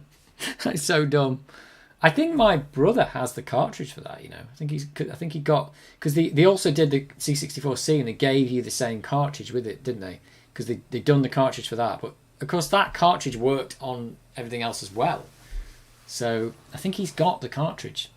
It's got, is it Flimbo's Quest, Terminator 2, and I think it's Fiendish Freddy on it. I think it's Fiendish Freddy's Big Topo Fun.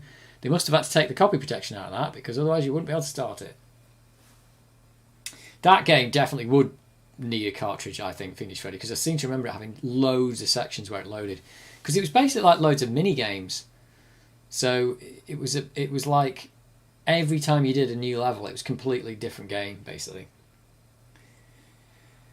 When did people realistically start getting Amigas in the UK? Would it have been late 80s? Would it have been late 80s here in Australia, but it stayed irrelevant for longer? Yeah, I certainly think people, like the Amiga came out, what was it, 85? I certainly didn't even know about the Amiga in 85. I didn't know, it certainly wouldn't have got big until 87 with the Amiga 500. So it was probably then, that's when I saw the first Amiga. So I think in 87 I definitely saw an Amiga but didn't have one, and I probably got one in like 88 or 89. Maybe not, because clearly some of these games are from 1990 and I was still playing them. So maybe I got my Amiga in the 90s. Maybe not, I don't know. But I definitely had an Amiga 500. Oh, this has gone wrong. The music's gone wrong in this.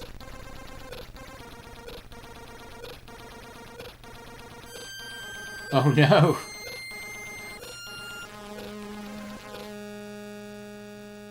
Yeah, I don't think that's the SID going wrong. I think this tape's wrong, because the other side already didn't load, did it?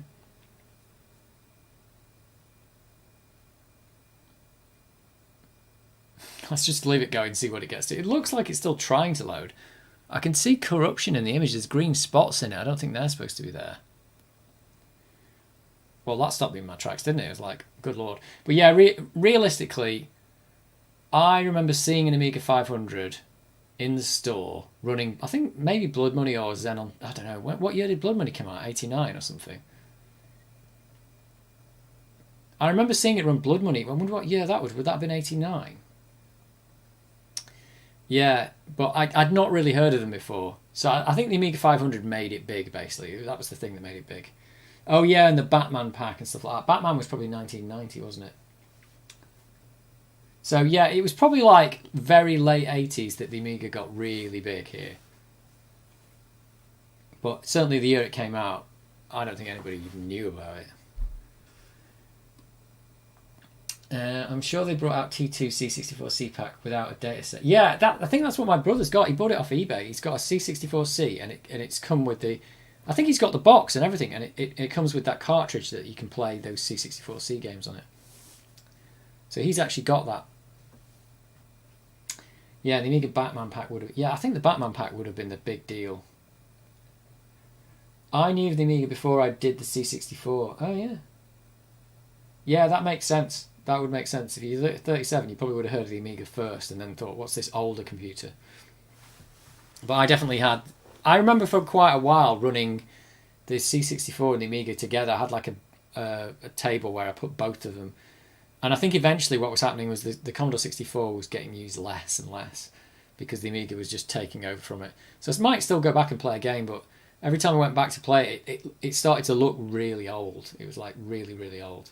So it definitely had its day. This is not working. This is not working. Oh dear. Well, IK Plus has not survived the test of time, I think. Oh dear. I mean, it's loading something.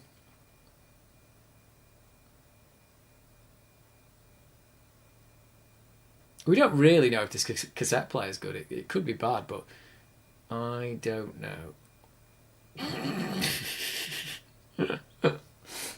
You could tell from the music. The music was corrupt. It started out all right, then it just went really wrong. Let's load it and see what it does. I don't know it's going to have... Oh, I don't know what's going to happen. Kim Justice has been featuring the Hit Squad collection for 2 days. Oh, collection 2 days ago. What, has he? Especially mentioning IK Plus and having the 16-bit artwork on the Hit Squad release. Wow, that's weird that I'm loading IK Plus as well. The Hit Squad collection. Yeah, well, this is it. I've got 1, 2, 3. How many Hit Squad games I've got here? 4. Rainbow Islands was a Hit Squad game as well. Got 4 Hit Squad games. Yeah, the difference between the two systems is like the same as maybe a Super Nintendo and an Xbox. It kind of is. Like the Amiga feels like a really full. The Amiga feels like a full computer, and even today to me still feels like a computer. It still feels a lot like the computer I'm using now. Whereas the Commodore 64 doesn't. The Commodore 64 feels like it's the way computers used to be. But the Amiga, when I use it, it's like, well, it ran out of tape. Yeah, the Amiga feels like, you know, it's got like a hard drive, it boots up, you have an OS, it multitasks, you can play games on it, you can do applications on it. It feels like a modern computer. This doesn't work. IK Plus doesn't work. It's a fail. That's a shame. IK Plus, it's a no-go. Oh well, there's one Hit Squad game that doesn't work anymore. Let's write it down, because I don't want to have to go through this again. IK Plus is a fail. Oh well, what are we up to now? We've got 3 working, 2 failed, and 1 with copy protection and no manual. I could probably get a copy of the manual somewhere and still play that. Let's clean the heads, because this one might have dumped a lot of stuff on the heads, who knows. So tapes don't always work. There's nothing coming off on this cotton bud. Everything's quite clean here.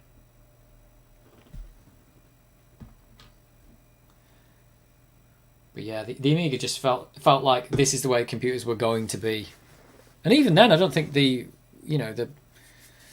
PC and the Mac had caught up on that. So yeah, it still feels quite modern to me, the Amiga. It's just a very slow computer that doesn't do everything you want it to. You know, like it can connect to the internet, but it's not very good, and it can show colours, but not as many as a modern computer. It's got memory, but not as much.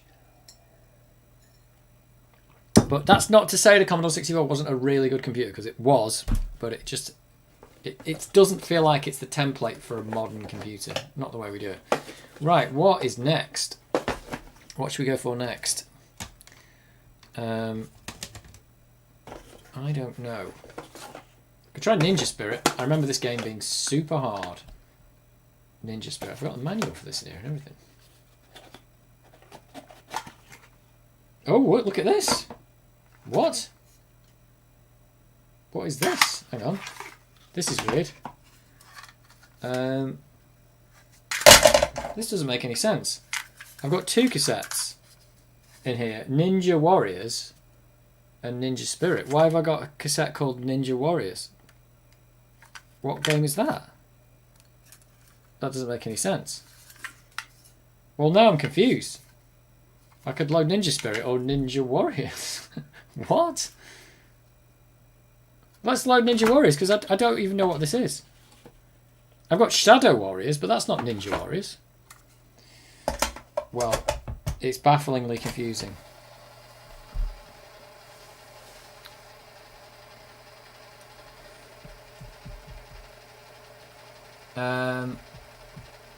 I eventually got one, but it was like 1995. Oh, Amiga! Wow, yeah, that would have been very late in the day to get an Amiga. I probably still used mine in 1995, but I probably would have been starting to get rid of it at that point. I maybe had a PC at that point. I'm not sure. I got my PC at Pentium days, and I probably still used the Amiga for a while. Could the worn belts be playing the tapes at not the correct speed all the time? Yeah, it could, but I think the data set is pretty resilient to tape, you know, not running at the correct speed. The way the Commodore 64 was. It could be that it's the data set wrong, you know, but I don't know. It's loaded Rainbow Islands, and it's loaded Pipe Mania, and it's loaded, what else? Blood Money, so I suspect it's okay. It's okay enough. I'm interested to know what the devil Ninja Warriors is. What is going on here? Is this just Ninja Spirit in a different thing? I have no idea what this is. It was published by Virgin. It doesn't say anything else. C64. It doesn't say the year. Or does it? Nope. No idea what this is. Let's see if it loads. Well, I wasn't expecting this mixed random thing.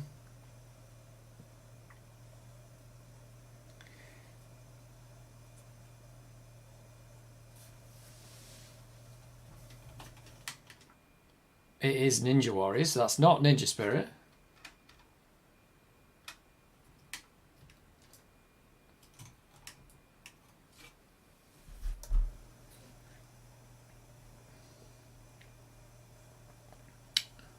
Does anybody know what this game is? I have no idea. Oh, it's loading. It is loading.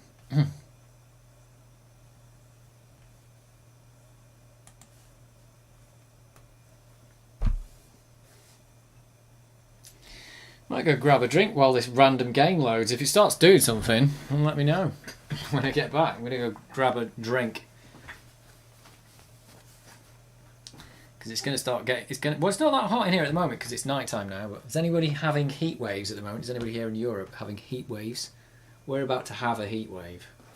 They just keep warning us about it. It's the first ever, like, you might die heat wave in Britain. It's like, we've never had the you might die before for a heat wave. And now it's like, yep, it's really bad. Right, let me grab a drink and can I get back before Ninja Warriors loads? Don't even know what it is.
The Ninja Warriors.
Right, what did we win? What is this? Oh, I know what this is. I think I know what this is. And I think it's terrible.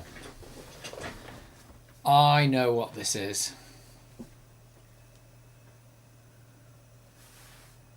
If it's going to load, it's taking its... I've made tea and I've come back and it's still loading. This is a terrible game. I've just remembered. I seem to remember... If this is the game I think it is, I seem to remember... I think we went to our grandparents' house and they gave us some money. And it was like... I don't know what it was, like £10. And I think... I went out and spent the entire £10 on this game. And my dad was upset. It's like, you spent the whole lot on one game. I was like, well, yeah, games are £10. And he thought I'd wasted my money. And I was like, well, I haven't, because all games are £10. It's not a waste of money. I love games. Except this game was terrible, so it was a waste of money. He was right. Any other game would have been different. But this, I must have lost the box for this. But it's rubbish. The game's rubbish. And now I'm loading it. So I've just remembered what this is. Is this the hardest game you ever play? I don't remember how hard it is. I just remember that this is like a side-scrolling game where I think you can play as 2 players, and you go along, and it's like, I think it's like Green Beret, a bit like Green Beret, but not even as good as Green Beret. I don't know why that picture on the title screen is reminding me of this. But if this loads, did the arcade have like 3 screens? Yeah, was this just not a very good game in general, Ninja Warriors? I think it might just not have been a very good game across the board. But yeah, I've just remembered what it was. I can't remember if like it's really just two-dimensionally, just go along on one plane or whatever. I know that all the games are two-dimensional, but you know what I mean? It's like it was more like one-dimensional because it just went along in a line.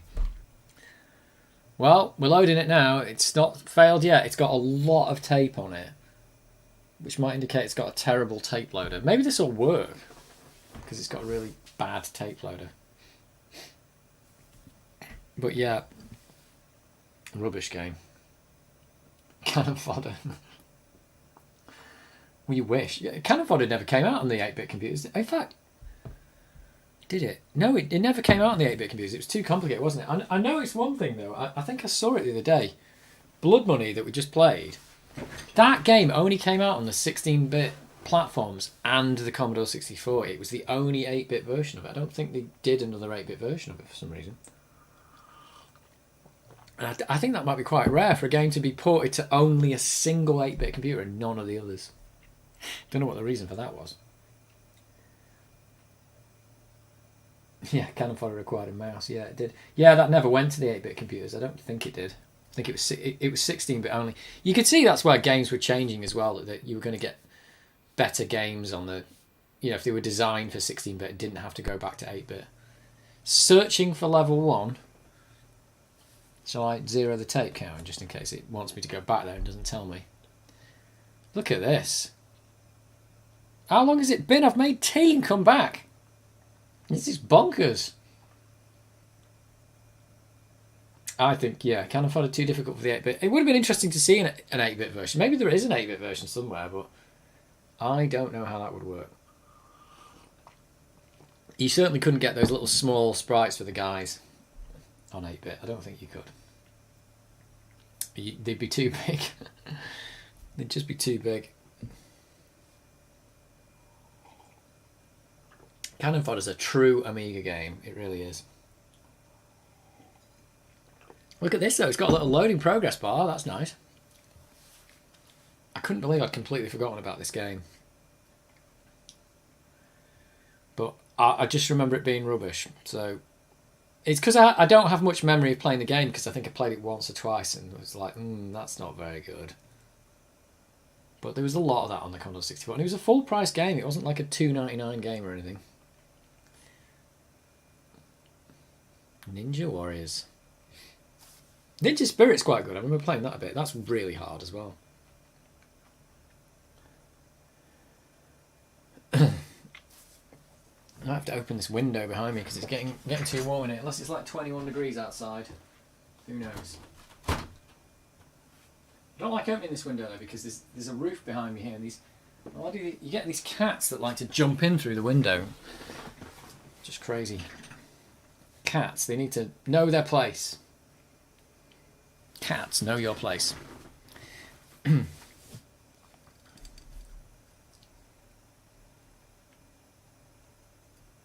It's so exciting to get to level 1. I can't believe it's got to load level 2 as well. Probably never got to level 2 on this. I'm probably going to have to mark down Ninja Warriors as working in a minute because it's probably going to work. Abacus next game machine review. Oh! 1989. So clearly I was using the Commodore 64 in 1988-89 because of these games. So I would not have had an Amiga at that point. Oh yeah, go. This is on the Amiga and ST.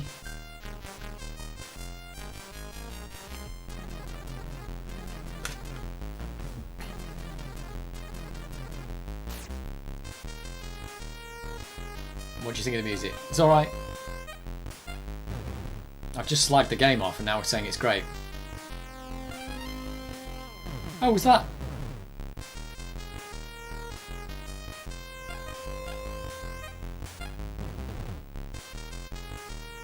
Right, here we go.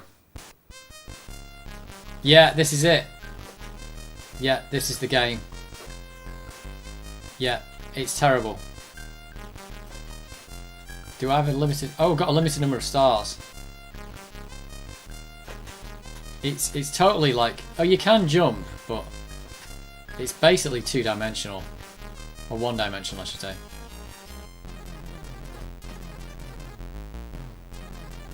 The music's alright, though. Let's put it that way. What's that guy doing? Oh, I've just got some stars from him and just threw them away. I can duck! I can jump! Oh, whoa!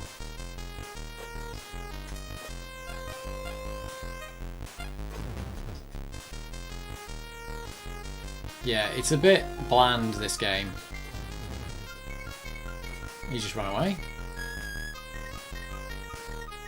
Its music might be its saving grace.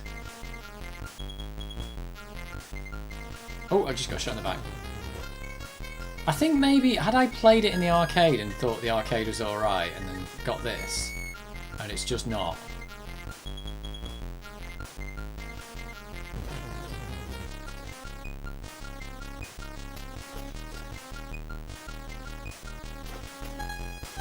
I can't believe I've completely forgotten about this game.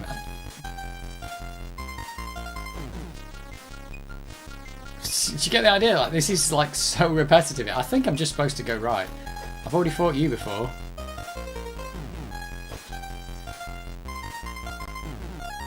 I've got a time limit. Oh, it's got a good bit of music here. Oh, I should have jumped for that one. Maybe the second level's amazing. It's got parallax. Kind of parallax. Are you bored yet? It's just like...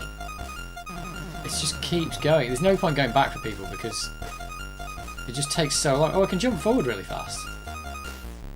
Oh, look at that. That's weird. I can jump forward and keep going faster.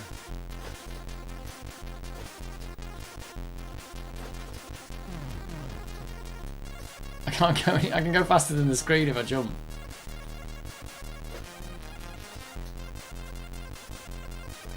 It's not very good. Oh, continue? Should I even attempt? I don't know. Well, that's that game. Ninja Warriors, I can't believe that I'd been blank from my memory. I am going to turn that off. Just not a very good game. I'm sorry, Ninja Warriors. But it works. It actually works. Let's mark it down as working. Must have lost the box, so I'll just put it in the Ninja Spirit box. Ninja Warriors. Rubbish. It's a worker.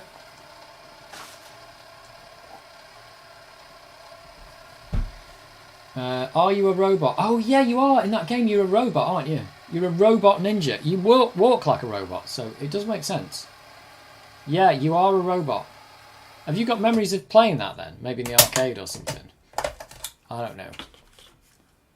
Right. Let's try Ninja Spirit then. This has got a lot of dust on the tape there. Can you load both sides on this? Maybe. Go Ninja, go Ninja, go!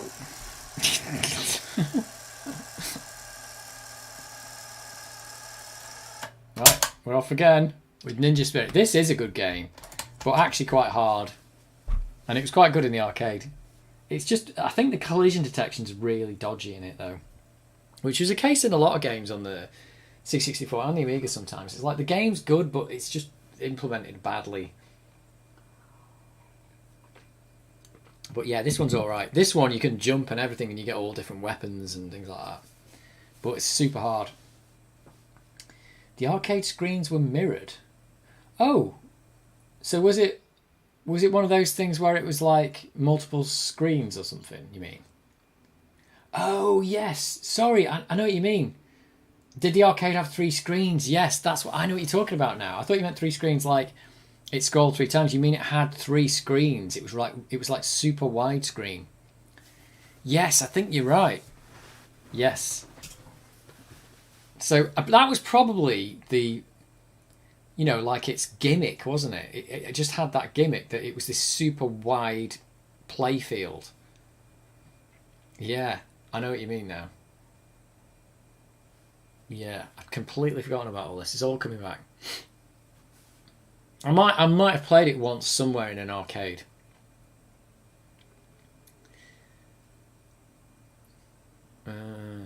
Chris Butler. Where are you, Chris Butler? 1990.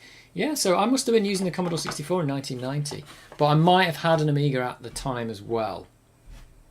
Or maybe I got the Amiga after. I don't know. But they definitely coexisted together for quite a while for me, the Amiga and the Commodore 64.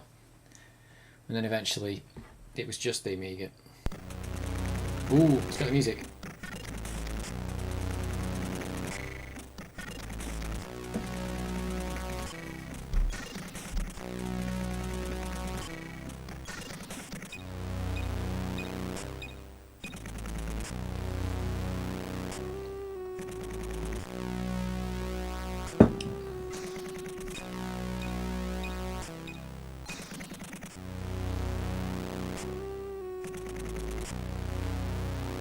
So I must have been about 15 when I was playing these games, something like that.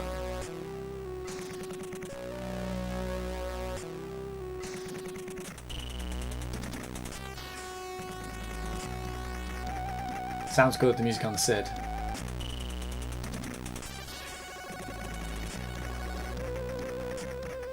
Yeah, there were arcade machines at the time that were turning up with weird stuff that they were doing. Like Ninja Turtles had 4-player, that thing had its 3 screens.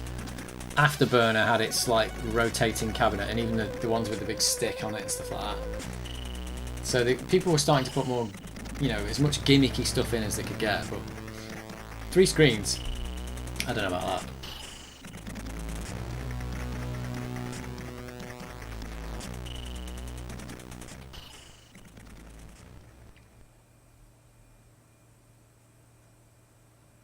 Oh, it's an Activision game as well. Everybody loves Activision. Reset the tape counter, then press the space bar. Let's do that. In case we have to go back here. Everybody loves Activision. This is it. This is what they were doing before Call of Duty. They were doing this. Forget Call of Duty. Look at that. There's their logo. I don't know what their logo looks like nowadays. Does it still have that rainbow in it? There you go, Ninja Spirit. I remember seeing this in the shop, the computer shop, on the Amstrad CPC, and it was so slow and it was really colourful, but so slow, and it was so colourful I couldn't even tell what was on the screen. The Amstrad had some hideous versions.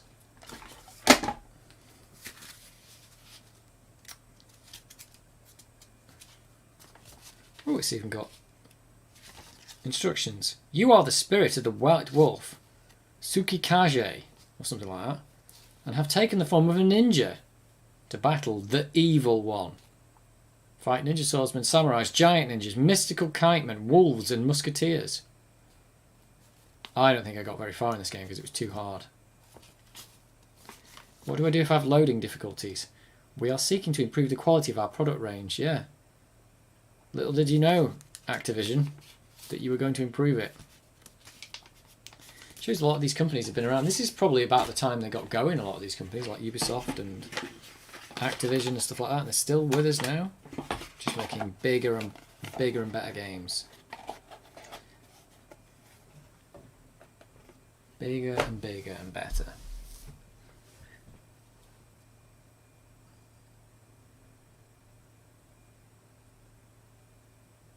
It's just so long. It just takes so long to load. So is anyone here in Europe and is experiencing super heat waves? Is anyone European here? Maybe the Europeans are all like sitting in a dark room with a cold rag on their head. Or maybe it's not that bad. I don't know. Spain's been pretty bad. Oh, is this going to work? Oh, I thought it was going to finish then.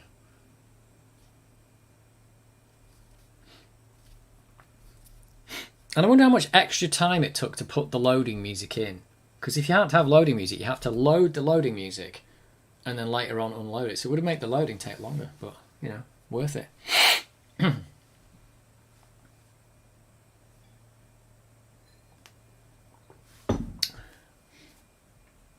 I'm putting the big screen on the hope that it actually loads.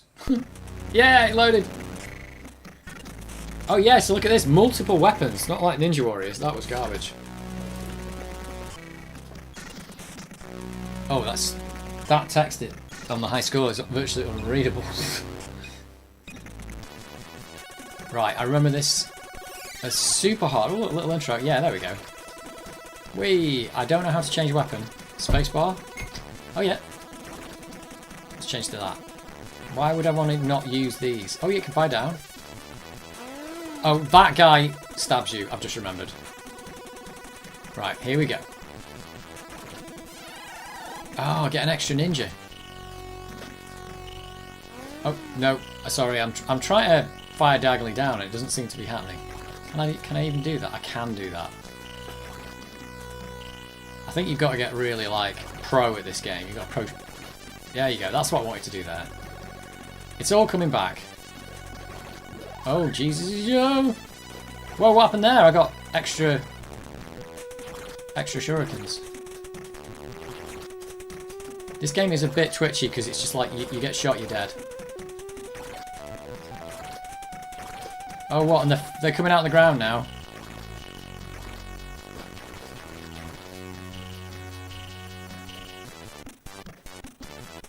Ooh, the music's great though. I keep saying that in every game. The music's great. The music's great and the game's great. What did that power up do? I have no idea. Oh, there's a time limit. There's a giant time limit at the bottom.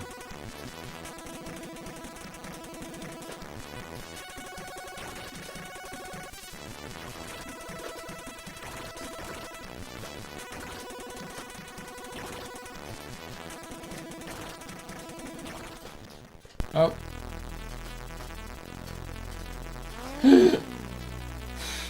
It's the bosses. I can't do the bosses. Yeah, it's game over. Yeah, it's super... Oh, look at this high score thing. Yeah, it's super hard, but it's actually quite a lot of fun. I'm having fun doing that one. Oh, I can continue from here and do it without power-ups now. This is the thing with these games. Now it gets harder because now I've got to do the boss without the power-ups. Oh, I've got to even do this pre-boss bit. Whoops. Maybe there's a better weapon for this. What else have we got? Bombs? I don't know what's good about them. And there's this thing. Yeah, this thing you can kind of like pause in the air. Weird. I don't know how useful that's going to be. Like I've instantly died with it. Seems like the shurikens are the way to go.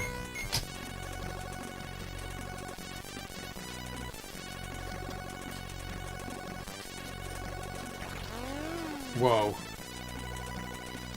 Yeah, I had the best chance of the boss when I had all the weapons. So this is quite good, but like every other game of the time, ridiculously hard. Maybe I can just stand here and cheese it. I can't. It's just really hard with the diagonals to do a diagonal without jumping is the problem.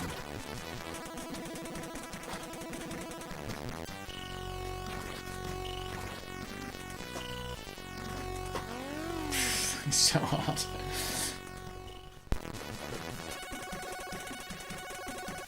Right, here we go. This time. Maybe just stand here and cheese it.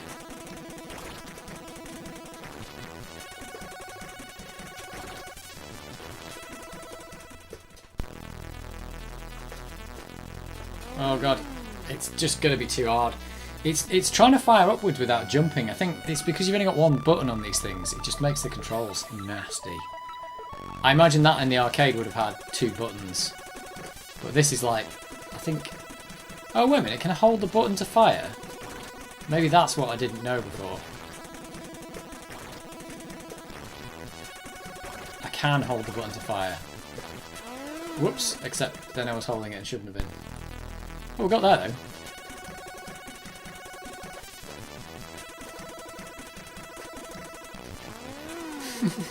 So bad. See why I had so much trouble with this back in the day? I just can't do this now. I wonder if the 16-bit versions of this were any good. I should have moved.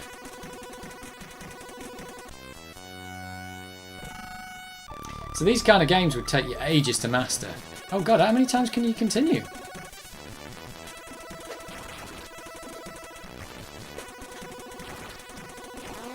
Oh, I thought that would miss me, but it doesn't.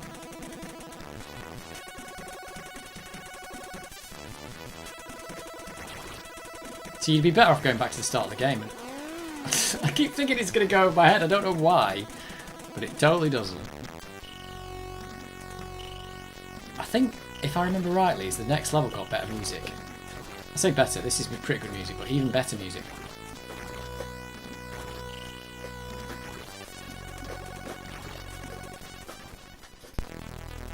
Right. Oh, walk straight to it. I don't even know which part of that boss I'm supposed to be shooting at. Let's have one more go.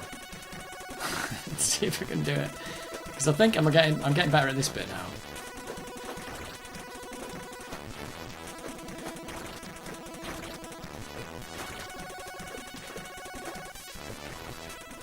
Yeah, I can kind of do that. Oh! Oh, now that one definitely didn't touch me.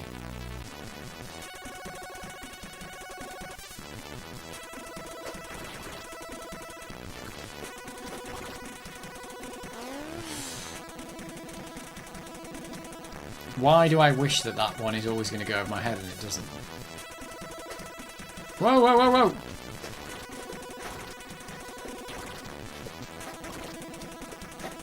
I suppose with all these boss fights then, it's all about working out how to do it without any power-ups. Oh no, I jumped! I didn't want to jump. Oh, there we go. Is that what I'm supposed to be doing? Hooray, I did it! I finally did a boss! Level 1. Is it going to load? Oh yeah, see, it's got better music. How do I shoot that guy without dying? I don't know how I just did that.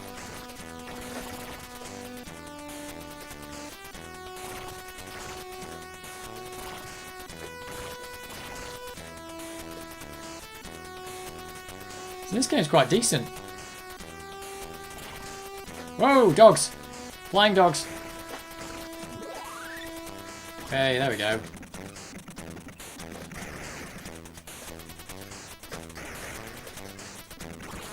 Ah, oh, damn you. Damn you, flying dogs. You can't continue forever, can you? You maybe can, I don't know. Maybe the game's so hard it's like even with infinite continues you just can't do it.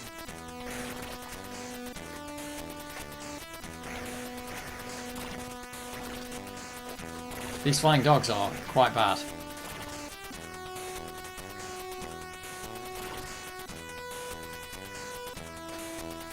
Oh, that is fire.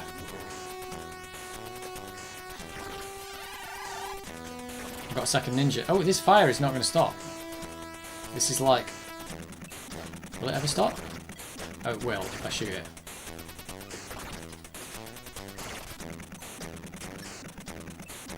Well, I'm quite enjoying this game. Oh, there's a frog! There's a frog or something. What, that one just got killed instantly? Did I just cheese that boss? I don't know why that one just died on the first go. That is super odd.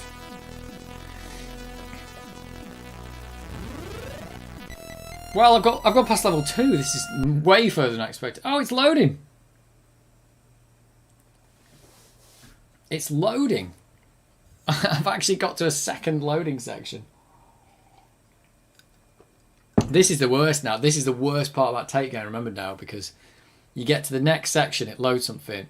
You might have like half a life left. You die, and now you've got to rewind the tape and then reload the other section back again. That is really bad. Tape loading. It's absolutely chronic. Can anyone remember any games that had a mini game to play while the main game loaded?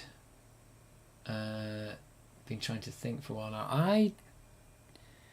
I don't remember. I'm sure there was a game that I used to have, and I don't remember what platform it was on or anything, where it had a loading game, and you used to stop the loading because the loading game was better than the game. I can't remember. I'm sure that happened. It might have been on the BBC Micro, though, that they had at school. What was it that did that? There was definitely a game where the loading game was just more fun than the actual game. The game kind of reminds me of Ninja Gaiden on the NES. I don't think I played Ninja Gaiden. There might have been some very similar games back then that copied each other, but this is based on the arcade machine.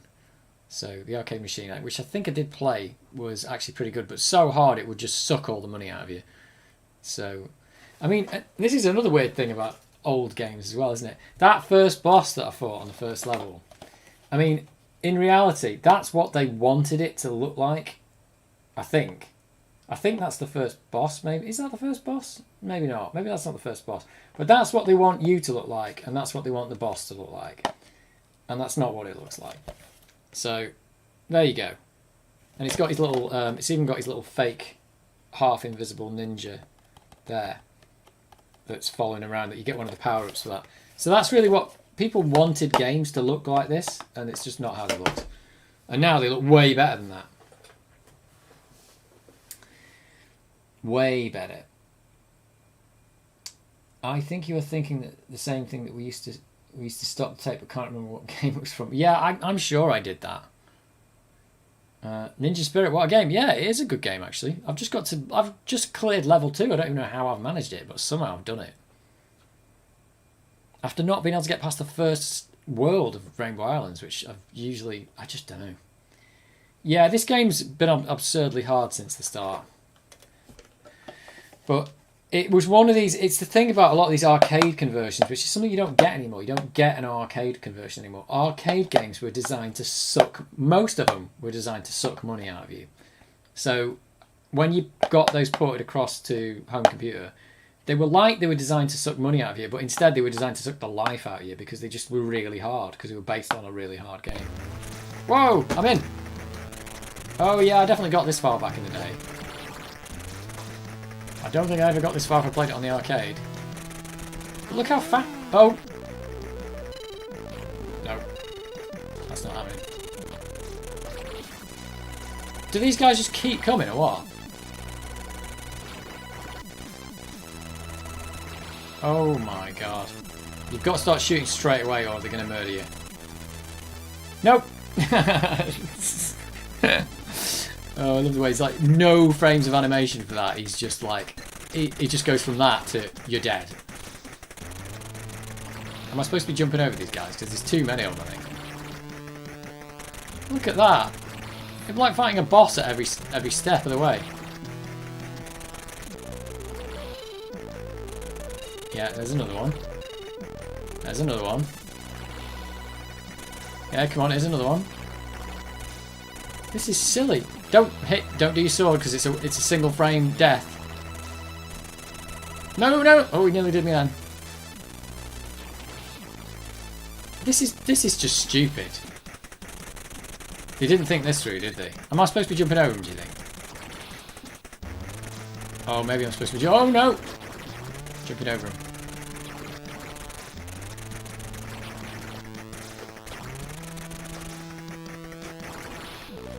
Oh, power up. Let's get the power up. That's going to help, maybe.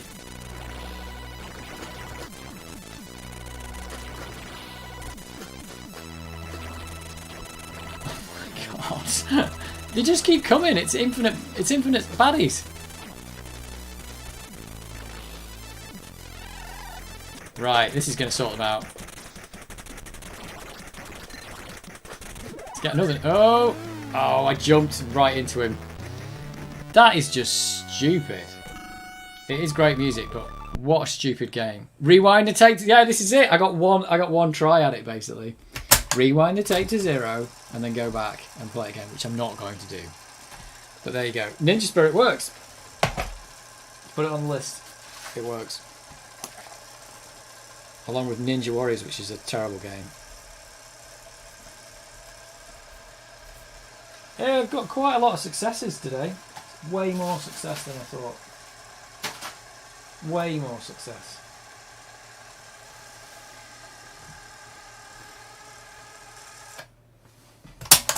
There it is. Ninja Spirit and Ninja Warriors. I've got Shadow Warriors, Ninja Warriors, and Ninja Spirit. I'm not going to play Shadow Warriors because I'm pretty sure it's rubbish. What else have we got? I don't think I've played any of these. Pit Fighter, Final Fight, and WrestleMania. It's crazy. Let's play Hammer Fist. I think this works because I played this on a video like 2 years ago. So I think this is going to work. And I played this the other day when I tested this Commodore 64 out. So let's give this a go. Hammer Fist. I quite like this game actually. I don't know if it's a classic, if anybody remembers it being a classic, but it is quite good.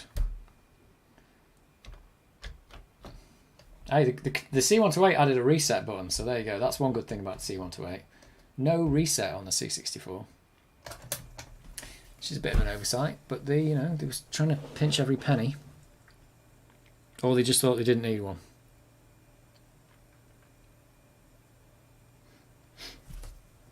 This is a weird game though, with this like playing as 2 different characters and stuff. Again, I don't think I finished this back in the day. I got pretty far, I think, but I'm not sure I ever got to the end.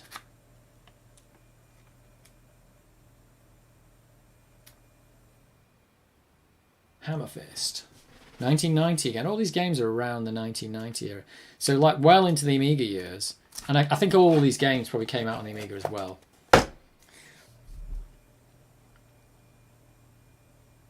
In a bigger box, because the Amiga was bigger. Of course. Makes sense, doesn't it? It's Cyberload.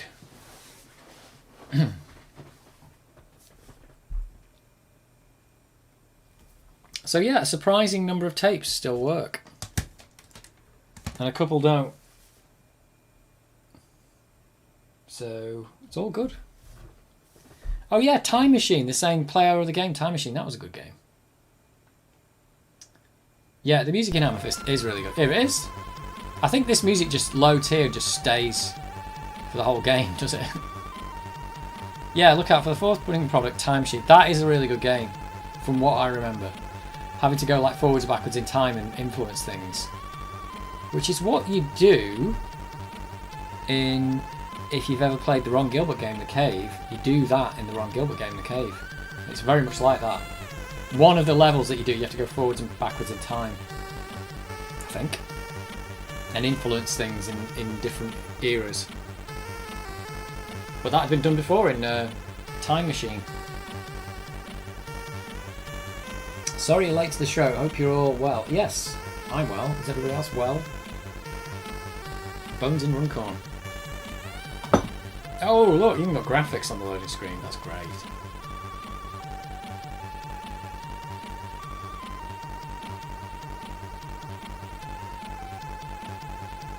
It actually looks quite good on the little OBS window, but I've just got to get a better monitor in it. It actually needs to be a smaller monitor that does 4:3 because everything's stretched out and looks terrible. Because it's a gaming monitor, but not for this kind of gaming. It's not a good gaming monitor either. It's a cheapo 27-inch monitor. There's a 1440p monitor as well.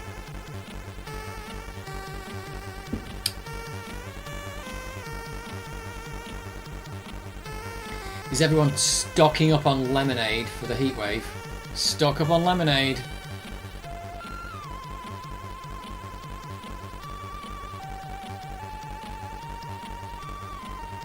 For the UK's hottest day ever, probably coming up. Don't turn your Commodore 64s on the UK's hottest day ever. They'll probably die. Although the GoPro is more likely to die than the Commodore 64, I think.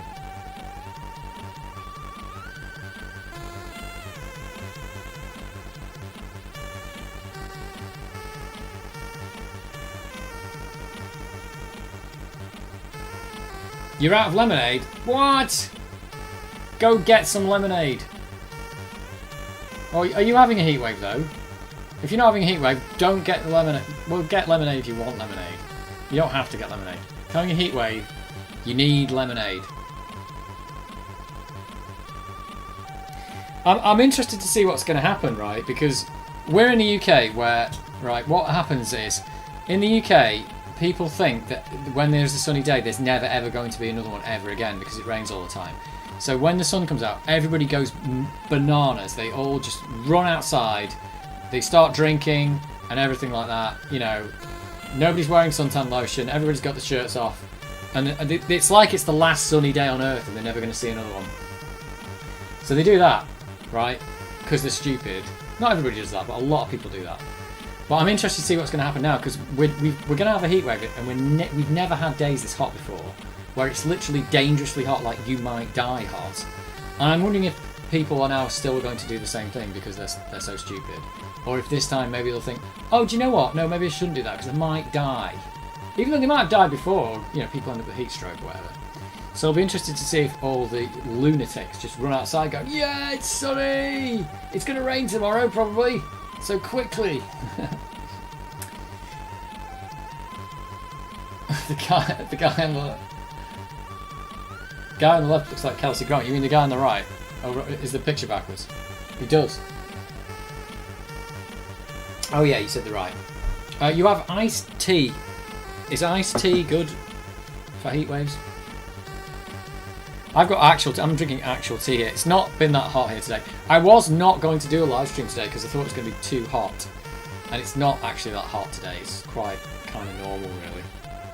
So I decided to go ahead. But if this had been Monday or Tuesday next week, then it wouldn't be happening.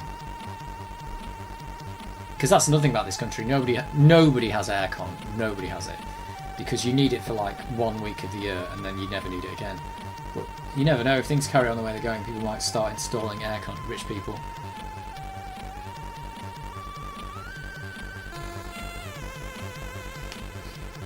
But yeah, I don't know what the rest of the world's like at the moment for heat. Well, I suppose half the world is having winter like Australia. But remember last year America had the heat dome. I don't know who coined that. The closest relative to lemonade is iced tea. Is that real? Is that even real?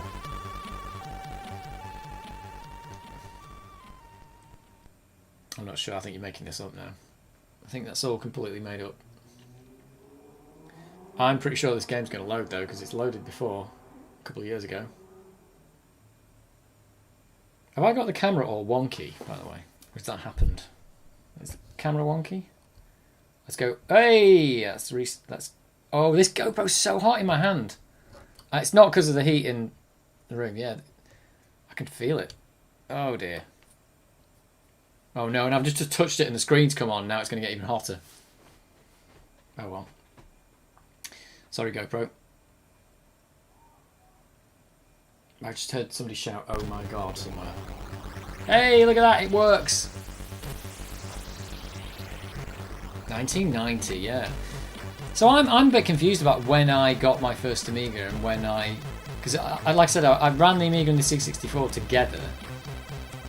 I wonder if I had an Amiga in 1990. I don't really know. Probably, maybe not.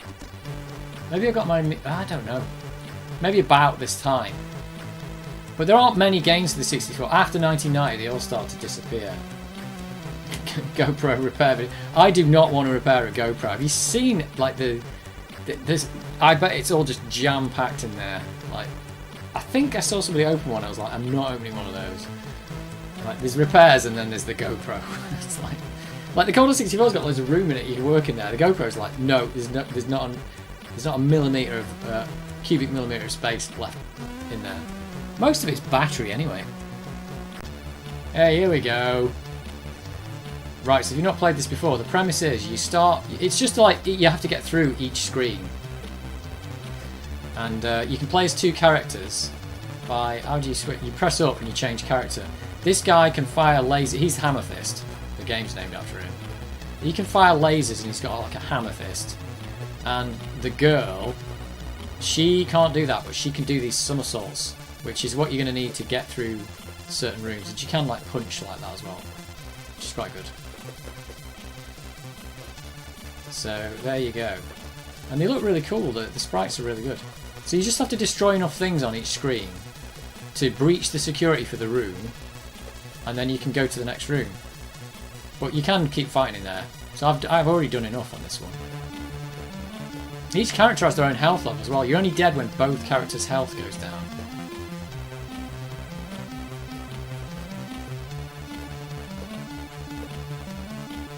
So it's a bit weird, but yeah, you can do this and smash this TV. So you're basically smashing the rooms up. That's quite good. Oops, there we go, I jumped through there. I think you can headbutt these.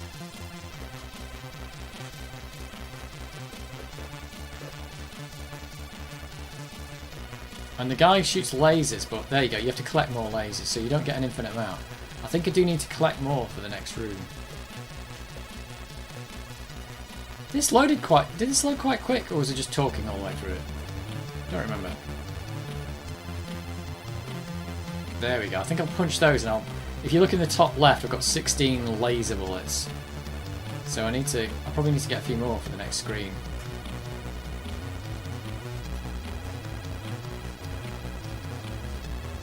So these enemies just keep coming. I think I need to smash this TV as well.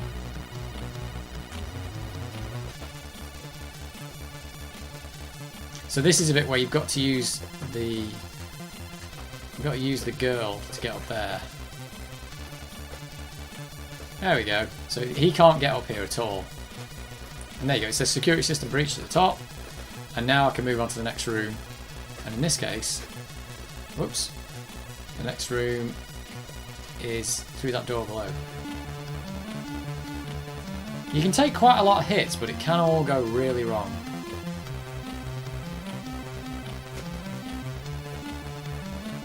Now I have to fight a giant plant.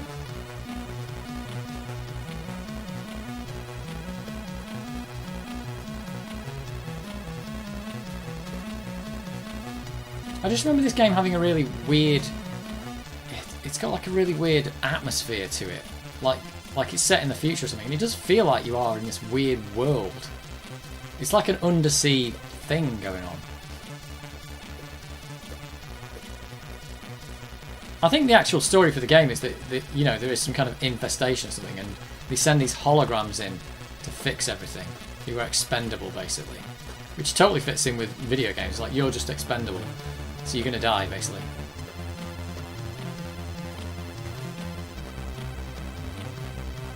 Oh, there we go. So she can get up here like this. And he can't. Oh, I've run out of bullets here. This is where it's going to get. This is where it gets hard. I think I need the lasers to do this bit. Yeah, I can't hit that because it just goes wrong. So I've got to kind of work my way up there. Oh.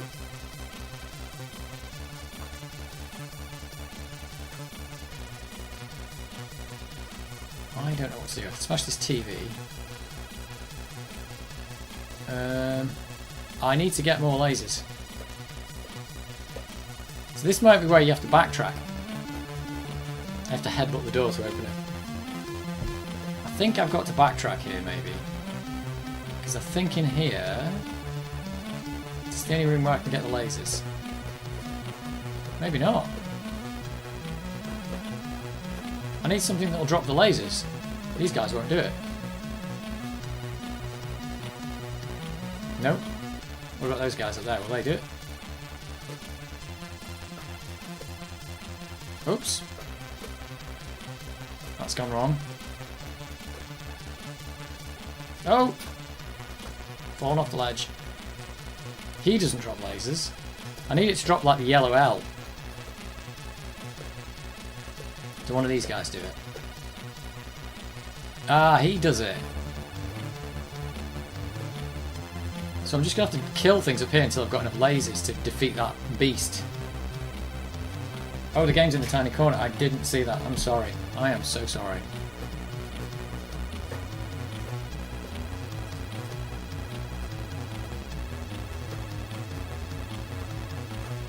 Right. I'm getting there. It's because I've been showing you the loading screens. But don't worry. All you've missed is me smashing this robot because I need to cheese him to get L's. Big L's. Oh no.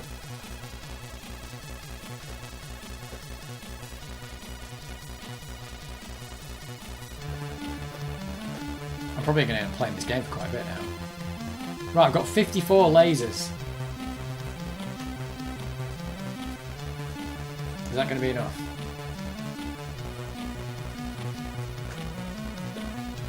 I never played this game on the 16-bit platforms, actually. I'd be actually interested to play it on there, see how good it is. Or bad it is. Could be bad.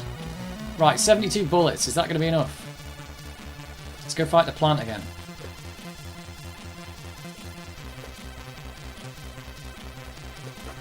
Whoop! That's wrong. Right, here we go.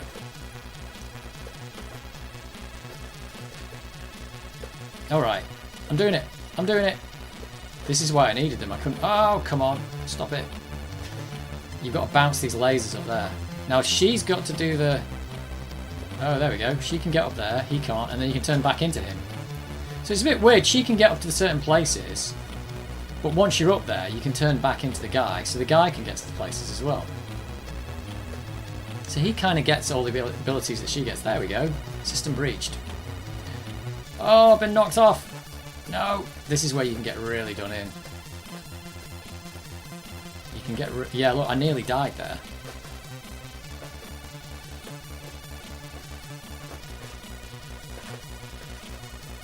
Here we go. Let's do it.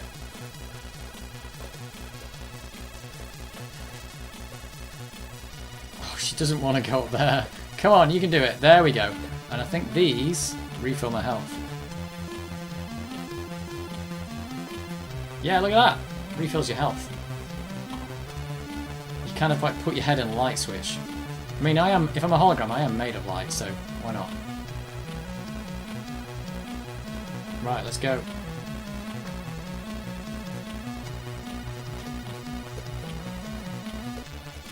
So a lot of the rooms are just about smashing stuff to get the security system breached. Smash. Hulk smash. Oops.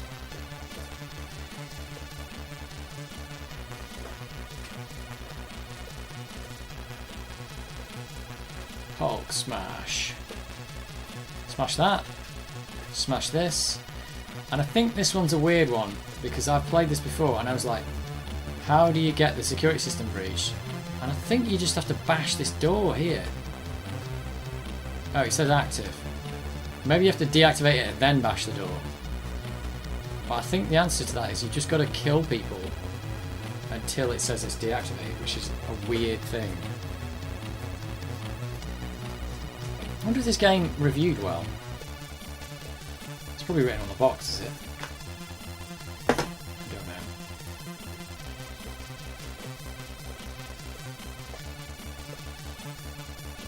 Yeah, I think in a minute it's going to say breached. There we go.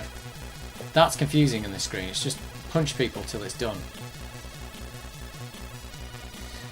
And then you go here, and the door still won't open, and you just got to punch it a lot. So it's one of these things about video games from this point. It's like, it doesn't really tell you what you've got to do. You just have to work that out.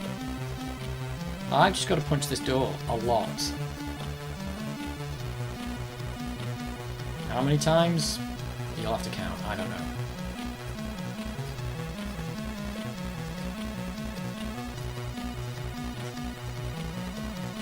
It's a lot of punching. Look at this. Come on. There we go.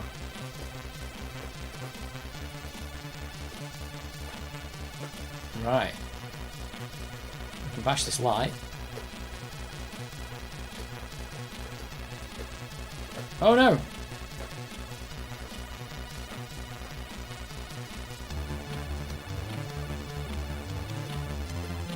Get that one. Get this thing. Oh, maybe not.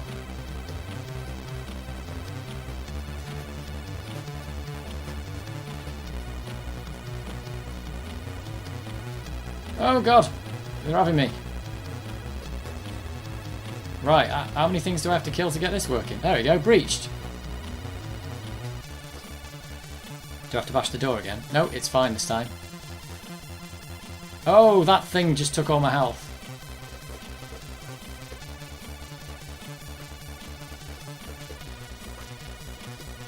Oh, I'm gonna die here. What does this do? It recharges me.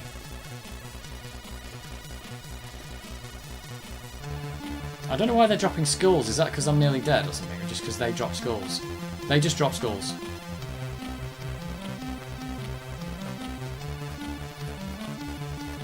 Don't pick up the skulls. I think the skulls suck the life out of you. Wow, look at this. I'm in this crazy room now. Oh, those things when they get bashed suck the life out of you.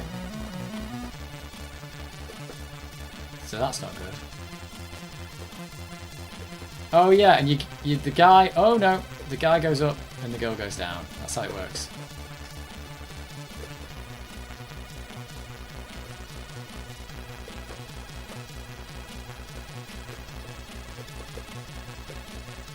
That's quite good. That's quite clever mechanics. Whoa! This is really confusing. Get in there! Oh, I can't get through the door. She wouldn't go through. That was a bit annoying.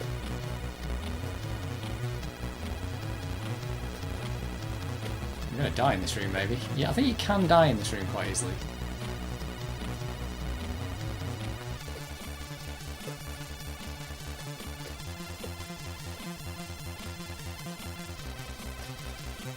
There we go, I made it! I made it.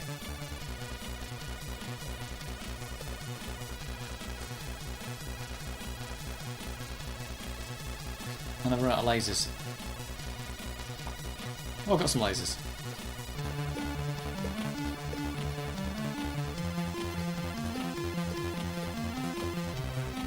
He took so bad. That guy's such a ducker. I said that in the video that I did. Let's get this present. There's a present up there. Oh, the present doesn't leave anything good. Oh, can I kill these boxes? Stop hitting me! She's nearly dead now because of that. Yeah, so you just bash these.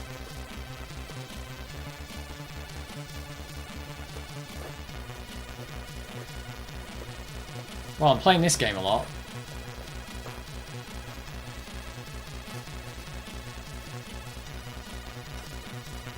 It's a bit weird that he's got a hammer fist, but he can also fire lasers out of it. That's quite an impressive feat.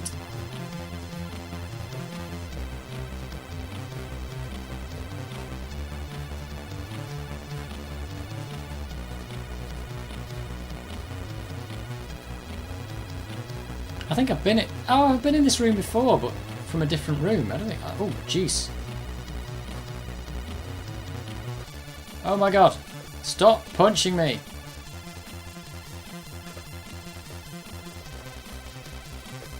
Ouch! Oh, I'm nearly dead on all counts here. I think this is where I'm going to get really done in. Oh, that P, I think, gives power for both the characters.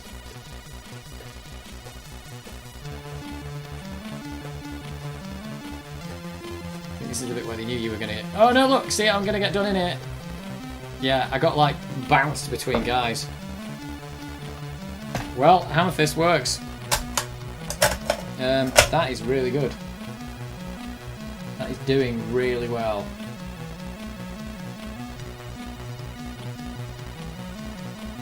I can't rewind it because they've stopped the cassette. I'm going to have to turn it off. The music's really good. Whoa.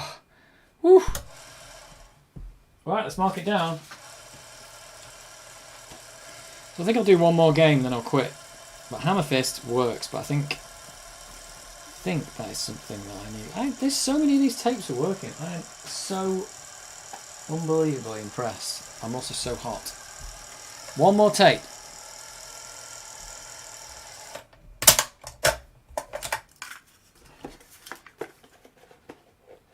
Yeah, I have to try the Amiga with that version too. Yeah, I think I might actually. It might be quite a good game. Might be quite a good game, that one. I wonder if it might not be. Sometimes those magazines reviewed the Amiga ones worse than the Commodore 64 ones. I don't know why, because a lot of the time they were just the same game. I think they just expected more of the Amiga when it didn't do what they want. I don't know, I've got Nemesis was quite good. I could try Nemesis. Nemesis? What's that bit in Mystery Man? What is the bit where he's talking about Nemesis?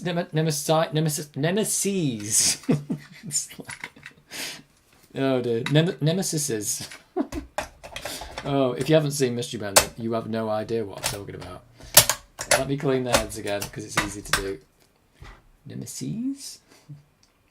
Whatever. That is a good bit. Mystery Man is a great movie if you've not seen it. It's quite old now as well, isn't it?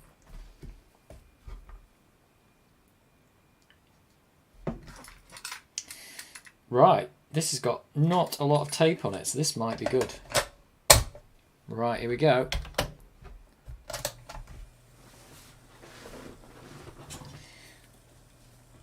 Press play on tape, that's the name of the stream.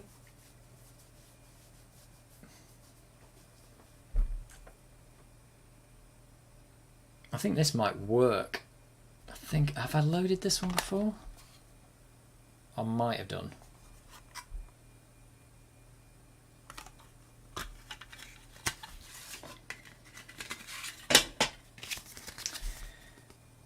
Controlling the warp rattler.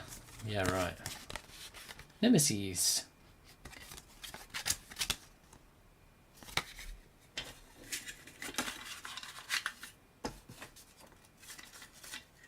It says coin up action, but without the coins.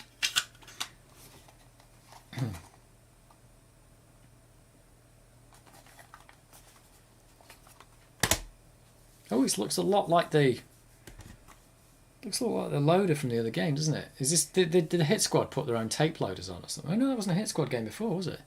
Maybe people just had a... I don't know, maybe it's the same programmer. Who knows? Who knows?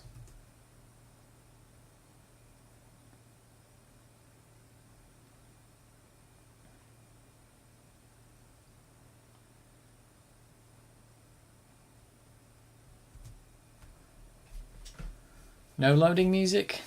It's disappointing. No! I take it all back. This is the ocean loader music that they put on loads of stuff, isn't it? So this must have been an ocean game, was it? Or maybe the music wasn't ocean, maybe it was just some developer used it.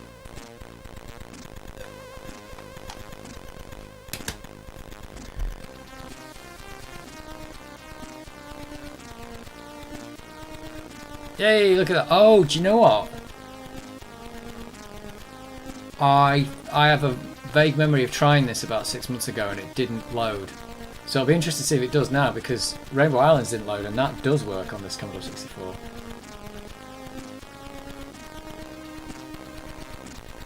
So let's see. So this might not work.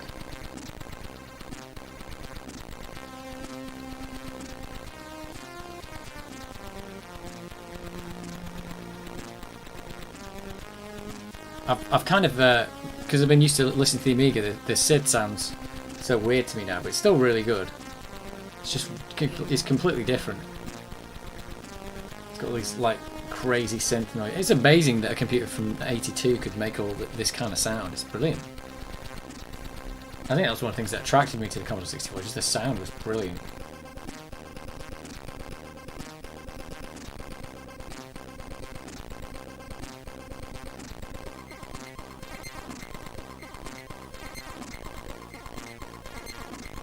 (1986). This game's not from 1986, is it? Maybe it is. Maybe the arcade's from 1986. So I suspect this one isn't going to work.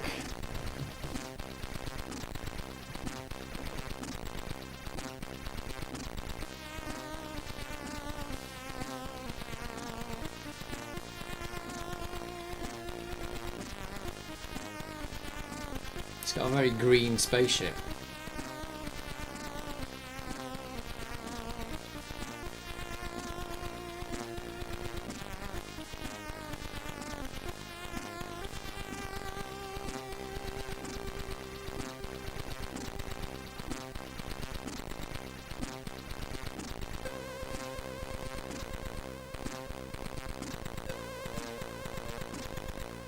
Do you think it's just going to run out of tape and stop like IK Plus did?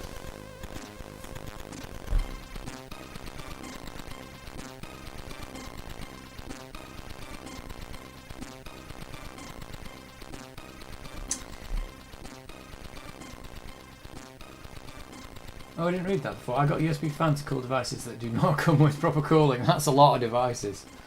Yeah. Name another game that uses the triple click. I don't think there's any. There's a good reason why you don't use a triple click or even a double click in a video game. It's because if you have to do a double click, that means that you have to respond to single clicks, you have to wait for the amount of time for the double click to make sure it wasn't a double click. So to put a triple click in, that means a single click has to wait for the amount of time that the triple click would have taken. So that's why you generally don't do them. Now, in modern video games, that's kind of solved by the fact that you have more than one button. So you might say, well, I only listen for double clicks on this button, and the other ones I don't, so they can respond faster. So that game probably feels a bit sluggish because it's not responding as quickly when you fire or whatever, because it doesn't know if it has to wait for the triple click. If that makes sense. In 1986, I was 10. I was 11, probably.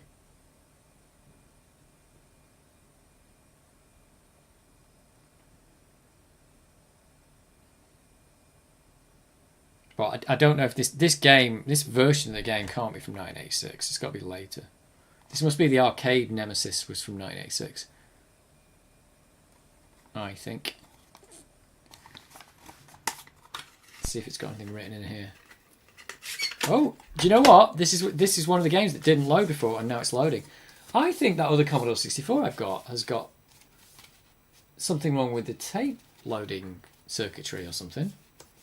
Because these games weren't working. Or maybe there's something wrong with the Commodore 64. There is no year on this. So there is no year. Right. Nemesis. I can't believe it. This works. You well old. Well, that's one way of putting it. Whoa! Oh, this is one of these games where you have to collect millions of power-ups. I've only got one. Let's get another one. Oh, that's it, and then you can select what you want. So let's get double. Is it space? What do I press? What do I press? It's not. Return. What do I press to select it? I want to get lasers. How do I do it? I need to know the button. It's not space. Why wouldn't it be space? F1. What button have you picked for this? You insane developers. It's not the space bar. So if I want the speed up, What do I... What? Hello? What stupid button would they have picked? Oh, I think it... Did I just do it? I think I just got it, but what button did I just press? It's not return. I don't even know what button I just pressed to do it. Right, wait a minute.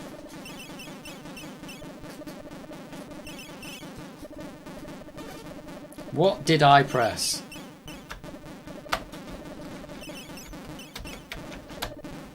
It's right shift. Are you kidding me? It's right shift. That's so stupid. Why would you pick that?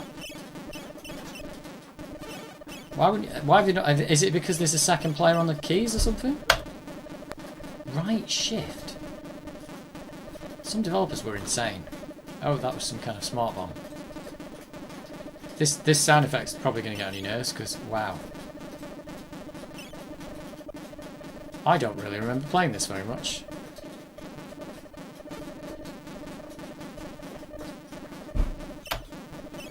Whoa!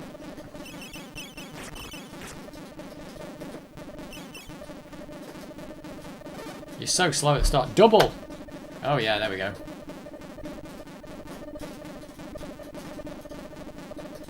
There's quite a lot of stuff going on the screen though. A bit flickery the bullets. I think that's by design.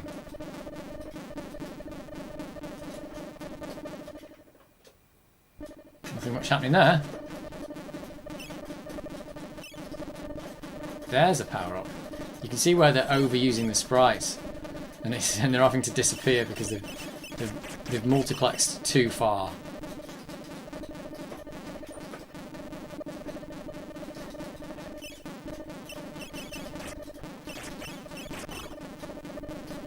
Here we go.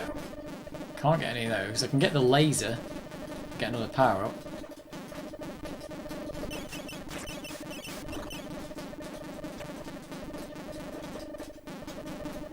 Wow, the sound effects are quite grating after a while. That's where the Amiga wins, I think, on sound effects. Oops! Oh, that's it. I'm over. Okay. The right shift thing's not great. Press M to change the music. Are you serious? Whoa! Thanks for the hot tip. How did you know that?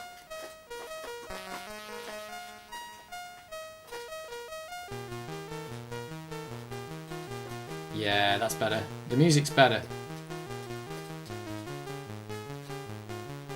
Let's get the laser. I didn't have one of those before, did I? Oh, wow! The laser's ripping through stuff. Oh, it's fading out. The music's fading out. What? Oh! I vaguely remember this music. I need some speed-ups because you really are slow in this game. I must have played this before then, because I've got some memories of this music.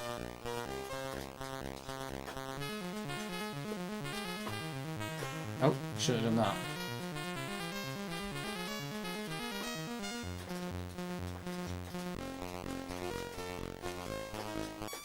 Oh, damn. I should have got more speed-ups. It's in the instructions. It probably is, but who's going to read the instructions, let's face it? I mean, back in the day you kind of had to, but nowadays you expect the instructions to be in the game, really, don't you? You don't have to expect to have to stop the game and pull out a piece of paper. I don't like this right shift thing. Let's get another speed up. Or maybe I bet this is one of these games where you can go too fast. I should have got loads more power-ups, but I'm just completely messing it up. There we go, there's a couple. Oh.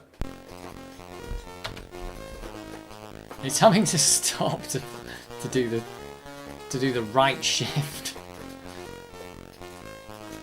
Maybe left shift does it too.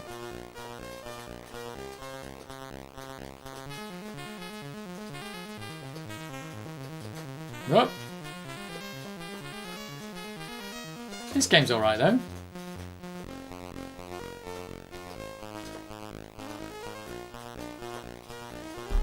get another missile. Can I find more of them now? I think I can find... Oh! Whoops.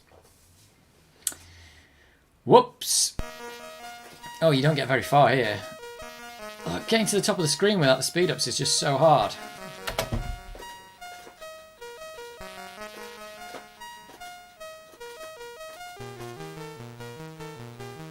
There we go.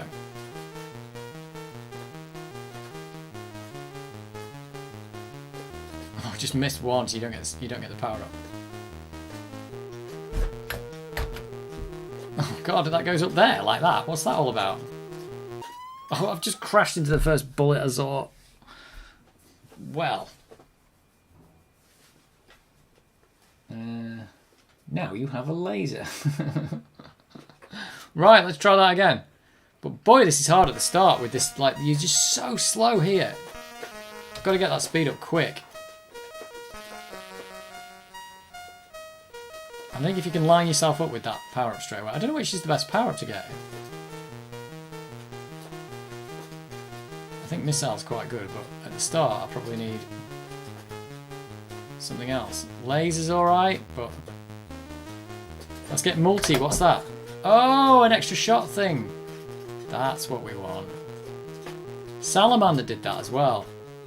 Is Salamander somehow related to this game? Whoops, shouldn't have picked that up. Get some missiles. Oh, that thing shoots missiles too?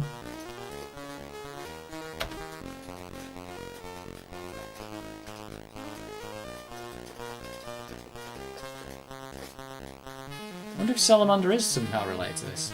Oh, couldn't get that.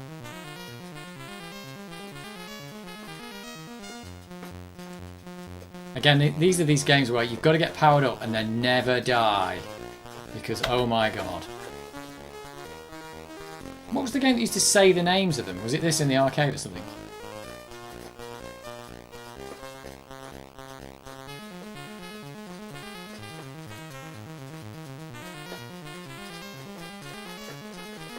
Oh, what's the question mark as well when you get to the question mark?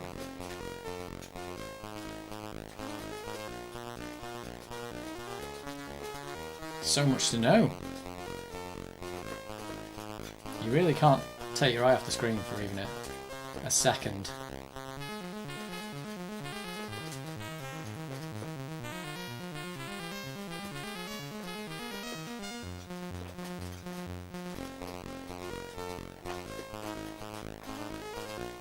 Shall I get the laser? Let's get the laser.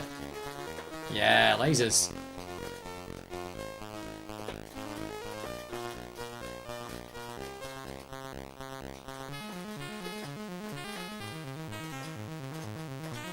Still get really murdered here though.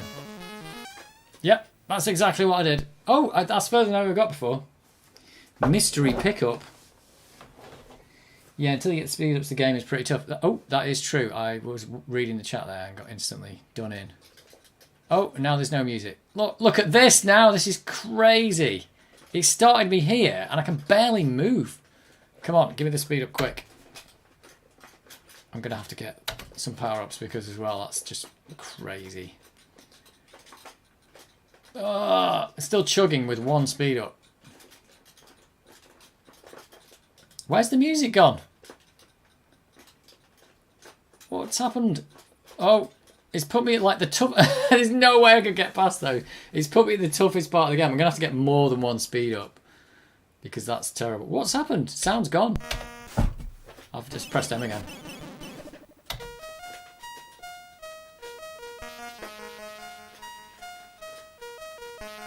Look at this.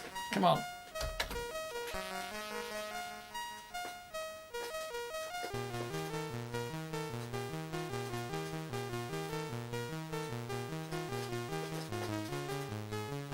Should we go for the mystery pickup? Multi. Mystery pickup. Oh, it's not going to give it to me. Hang on.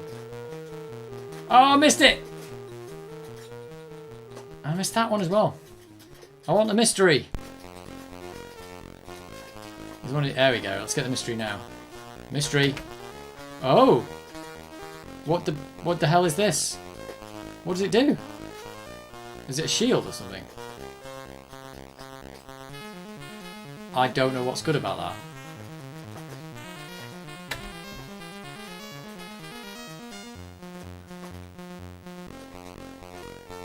I'm stuck under these guys. Anybody know what the hell I've picked up here? Or is the mystery literally like a random thing? I've really got some very poor power-ups here. Oops, I don't know what that did. Nemesis and Gradius are the same game. Not sure if it's like Salamander. I've got Salamander here, and it's very much like a version of this game, but like faster and a little bit better, I think. Yeah, this coin-op shooter game. But yeah, that's quite good. So Nemesis, it totally works. And it didn't on the other Commodore 64 with the same tape drive. So that needs some investigation. That other Commodore 64 that I've got might be broken. In fact, I know it is broken. I'm going to do a video on it. It's the bloody PLA. I think the PLA has failed again. And it's one of those GAL PLAs. And it did it when I first got the PLA. And it just failed in this weird way. And it was so confusing. And I rewrote the PLAs. And then it's done it again. So I've ordered some new PLAs because clearly they're broken. They just break over time. Or they unprogram themselves. Right, I think that's it. I think I'm done. So I'll load some more at some other point in the future, I think. Still got quite a few tape. There's not that many left, actually. I'll show you. I'll show you the tape games that are left that I haven't tried. Let's go to it. Oh, let's zoom out a bit. There's what's left. Don't know if you can see those. That's what I didn't try today. There's Salamander. Got Arnie. Ikari Warriors, that's good. There's a graphic editor, it's like a tool. I don't think I ever really used that. Silverbird did those really cheap games. £1.99. Shadow Warriors, which might or might not be good. There's a triple box game of fighting games there. There's Driller, which I did play back in the day, and I've actually got a disc there of it, which I wrote to disc. And then there's Robocop, Part Man, Part Machine, which of course now I've found out that the game was completely broken. That is actually quite upsetting to know such thing. Arnie is good. I might have played it back in there. I've not got much memory. I've not got much memory playing it actually. So yeah, there you go. That's what's left to try. But I got through quite a lot of those, auditing the cassette games that I've got, and surprisingly lots of them work from this list. I've got a surprising list. Rainbow Islands didn't work on that Commodore 64, and Nemesis works and didn't work on that other Commodore 64. I think that GAL PLA might be causing that problem. Who knows? Hammer Fist, Ninja Spirit, Ninja Warriors, and Pipe Mania work. So it's just Turbo Outrun has failed, and IK Plus has failed. And Fiendish Freddy, if I can find the manual, might also work. But playing that game off tape, what a nightmare. What an absolute nightmare. So Salamander is good, but slows down in places. Sometimes the slowdown was what you wanted in those arcade shoot-em-ups, because the game slowed down because it couldn't keep up, and then that was the thing that kept you alive. It's like the only thing that kept you alive. But that's really good. This Commodore 64 that I got from eBay is a success. It's working quite well. It hasn't blown up, and it's done really well. And this cassette drive, they just keep going, these cassette drives. It's amazing, even without the lid. You know, this stuff's so old. I can't believe it's still working. It's all, even the tapes are old, the cassette drives are old. This Commodore 64 is old. Admittedly, it had some problems, but it's been fixed. It's all so old, and it's all still going. It's unbelievable. Oh, the arcade even slows down. Yeah, some of those games, though, like this Salamander game, if you actually look at like the amount of stuff they're getting on the screen just on an old 8-bit computer that doesn't really have a lot of graphics capabilities. Well, it has graphics capabilities, but they're doing way more with it than you'd think they could.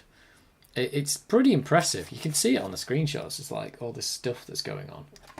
I think it's impressive what they were doing. Yeah, and doing it super fast as well, making it like a super fast action game is really good. You can optimize code. Yeah, you can. it's a possibility. But I think as the Commodore 64's life went on, people learned more and more how to, get more out of it. So the very early games just aren't, anywhere near as good as the later games. You replaced the capacitors. I replaced the capacitors in my data set, and it loaded more games. Oh, IK Plus was problematic before I changed them. No, it works fine. Really? That is interesting because IK Plus doesn't work for me. That is really interesting. I didn't even think to recap it, to be honest. I'll have to have a look at it. How many caps are in there? Is there many? I'd have to look in there and have a look. Are they really difficult to get to as well? You wouldn't think that recapping the cassette drive is going to do much. I suppose it's just going to... Is the cassette drive just for running the motors and stuff? I think the motors don't have to run super well. They just have to run. I don't know. But I think that's interesting to know. But yeah, some of these games obviously had weird tape loaders that didn't work. Maybe some of the games do need a really finely tuned cassette deck. And the other ones don't. Or whatever. But, So maybe those other games aren't bad. Maybe Turbo Outrun isn't bad. Turbo Outrun maybe's got some crazy loader as well. But it's definitely good. But it's weird that Rainbow Islands didn't load. I definitely tried it more than once as well on that other Commodore 64. And it does load on this one. So that's really, really odd. 2 or 3 depending on the model. Oh, 47 microfarad, 10 volts. Okay, I probably even got some of those. But yeah, I never thought to recap. I don't think... Well, to be honest, I haven't recapped this Commodore 64 because it was working. So I didn't even test the caps in it. I just thought, they don't look like they've leaked, so I'll just leave them in. I did recap some on video. About a year ago, I recapped the Commodore 64 and stuff, and it was working fine. So it's like, I'm not sure if it's worth doing unless one of them's gone really bad. They probably are losing capacitance, but as long as they've not shorted or gone weird, then it's usually all right. But it's the Amigas that you've got. I think the Amigas, you've got to recap them. The Amiga 600 and stuff like that, the ones with the surface mount caps, you've just got to do those because they are just leaked. Jan has done a couple of videos on replacing. He's done a couple of videos on replacing the data set ones. I didn't know that. Well, how interesting. That might be worth a try at some point, is to replace the caps in your data set and go, okay, is this going to work? Nobody cares about them though, do they? Nobody wants to load off data set anymore. They just don't want to do it. Oh, your caps were bulging. I'll have to have a look. I'll have to look and see if they're okay. But they're not bulging in the Commodore 64. The cassette drive's probably just about as old, so that is interesting. Yeah, but this probably needs a new belt in it as well, though, because the belt is particularly dodgy. But I know for a fact that they can speed up and slow down quite a lot, and it still works. But maybe some of the tape loaders don't like that. So I probably should get a new belt, and I might think about changing the caps. Did you do anything else when you changed the caps, though? You sure it's just the caps that fixed it? Or did you do something else while you were in there? Did you replace the belt or anything like that? Because that... there's always the things like maybe it wasn't just the one thing that fixed it. Or was it like, I just fixed the caps and then it all started working again?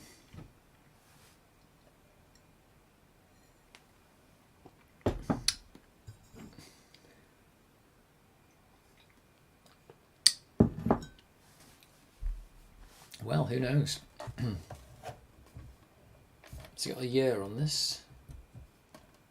Made in Japan. All the best stuff's made in Japan.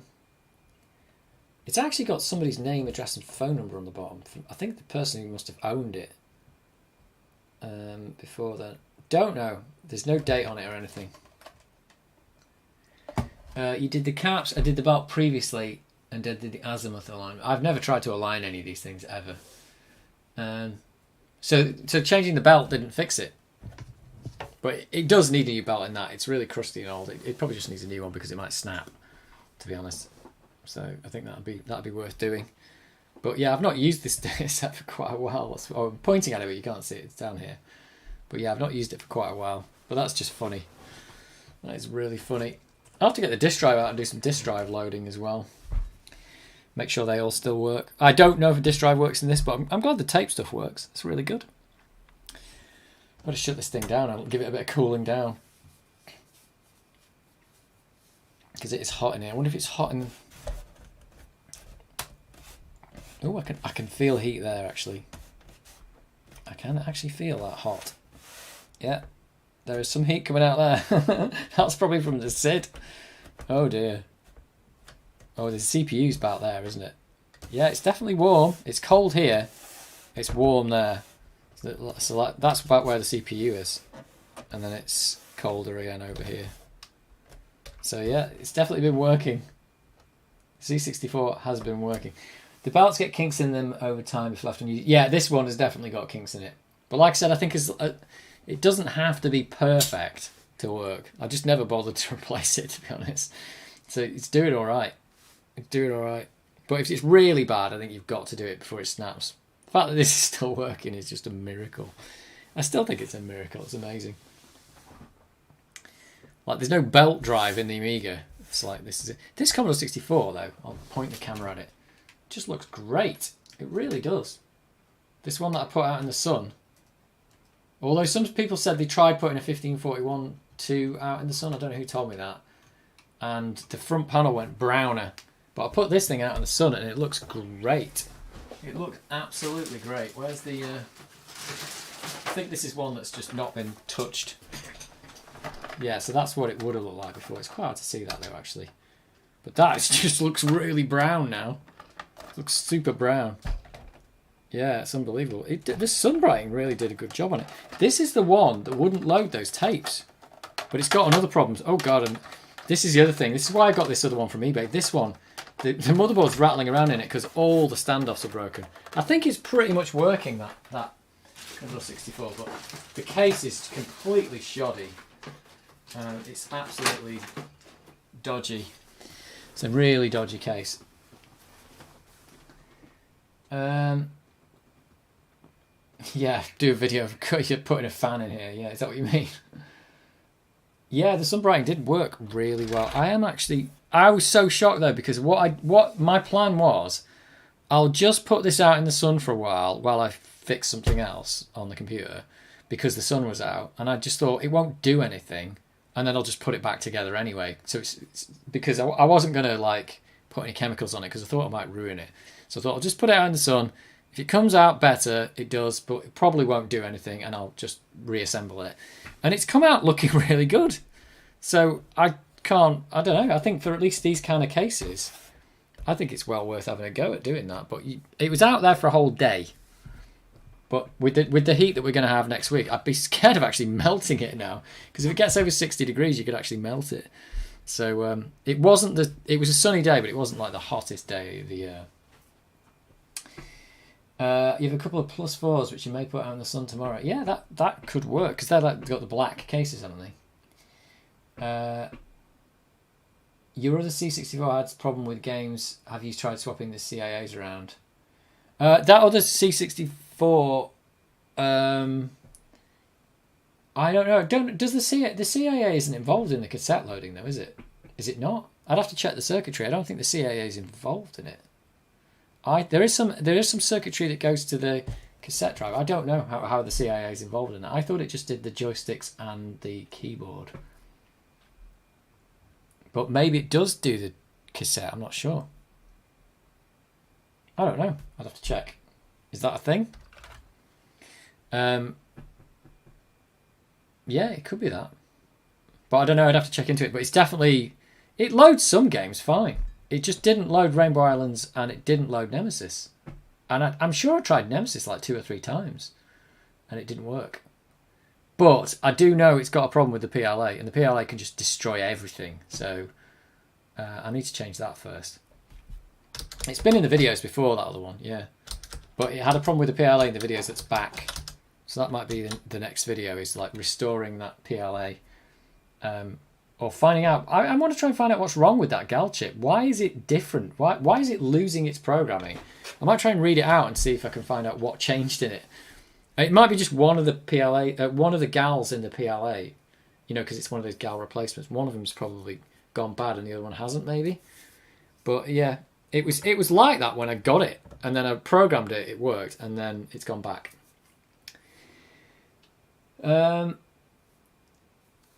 I found Sunbrighting can do a shade or two, but most of my Acorn plastics needed much more Sunbrighting load. Yeah, well, I think that's fine. I mean, I think it's dependent on what you want. Like these computers are pretty brown anyway, so anything was fine. I thought if it just came out anything slightly brighter, I was quite happy with it. But it's definitely, I think it looks. I don't know for sure because never had a new Commodore 64, but I think this looks kind of like it would have looked. I think so anyway. I've got a dead test cartridge. Yeah, I've got a dead test cartridge. Well, I've got a back bit which does dead test. But the reason why I know it's not dead, the computer's not dead. It's really screwed up. In fact, I'll just plug it in, and you'll get a preview.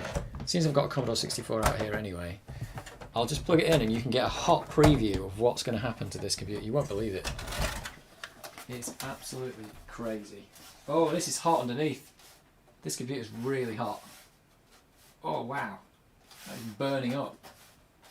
I mean, that's probably normal for these things anyway, but yep, that's what you get. Right, wait for this one. You're going to love this. This is the one that did work perfectly. That's the wrong screen. Hang on a second. Where's the screen? Here we go. You are going to love this one. Oh, the motherboard's rattling around in here. This won't close because all the clasps have gone. I've even got a post-it note in here saying works. Well, you'll see in a minute what the definition of works might be. We might have to change the definition of works. This hasn't been used in over a year, and this failed on the shelf, but this is not, I think this is a modern failure. So, there you go. What do you think of that? This is actually like working. Now, this didn't used to do this, obviously, because it got fixed, but this is the machine that wouldn't load those cassettes that have just loaded with the same cassette player on a different C64. But check that out. Is that bonkers or what? Yeah, I always remember the bread bins as being brown and coloured, yeah. Have you tried swapping parts to make one good console out of two?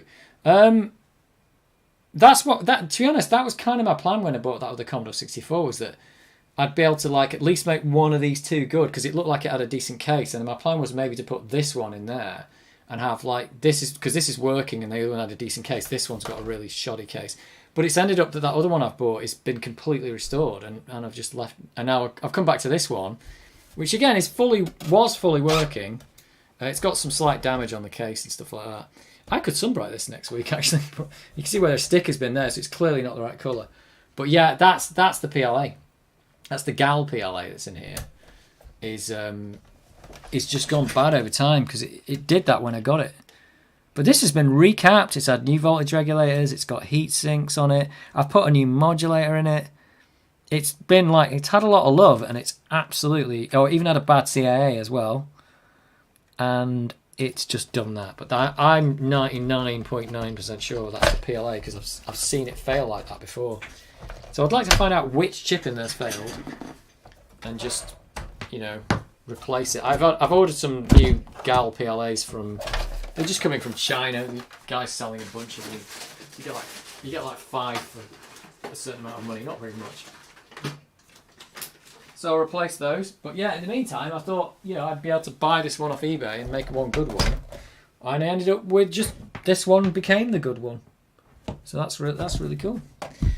I've just not tested the drive working yet. I do have the plug-in dongle that can test the serial port for the drive.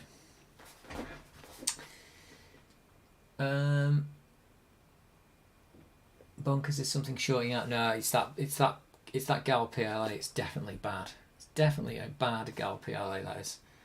It's not a bug. It's a feature. Yeah, but I'd be surprised. You might even be able to play stuff on that. No, probably not. If it's doing that, it's not accessing the PLA's not accessing the RAM properly, which means nothing's going to work on it.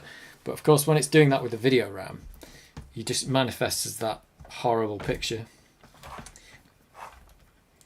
That's all pretty cool. So that's the next video is just when the GALs arrive, I'll just do a little It's not going to be a very interesting video, but it's just investigating like how is it fail. Well, what's happened to it to make it fail, And I'll try and find out which gal has failed, and maybe if I can read it out, if it can read it, I might be able to find out why it changed or what changed in it. But it did that right from the start, so should have just sent it back to the eBay seller in the end.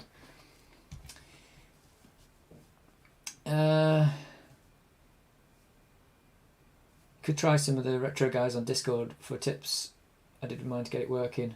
Yeah, with this one, in this case, this particular one, I don't need the tips because you can go back and look at one of my videos of me saying I don't have luck with the Gal PLAs, and you can watch it doing that.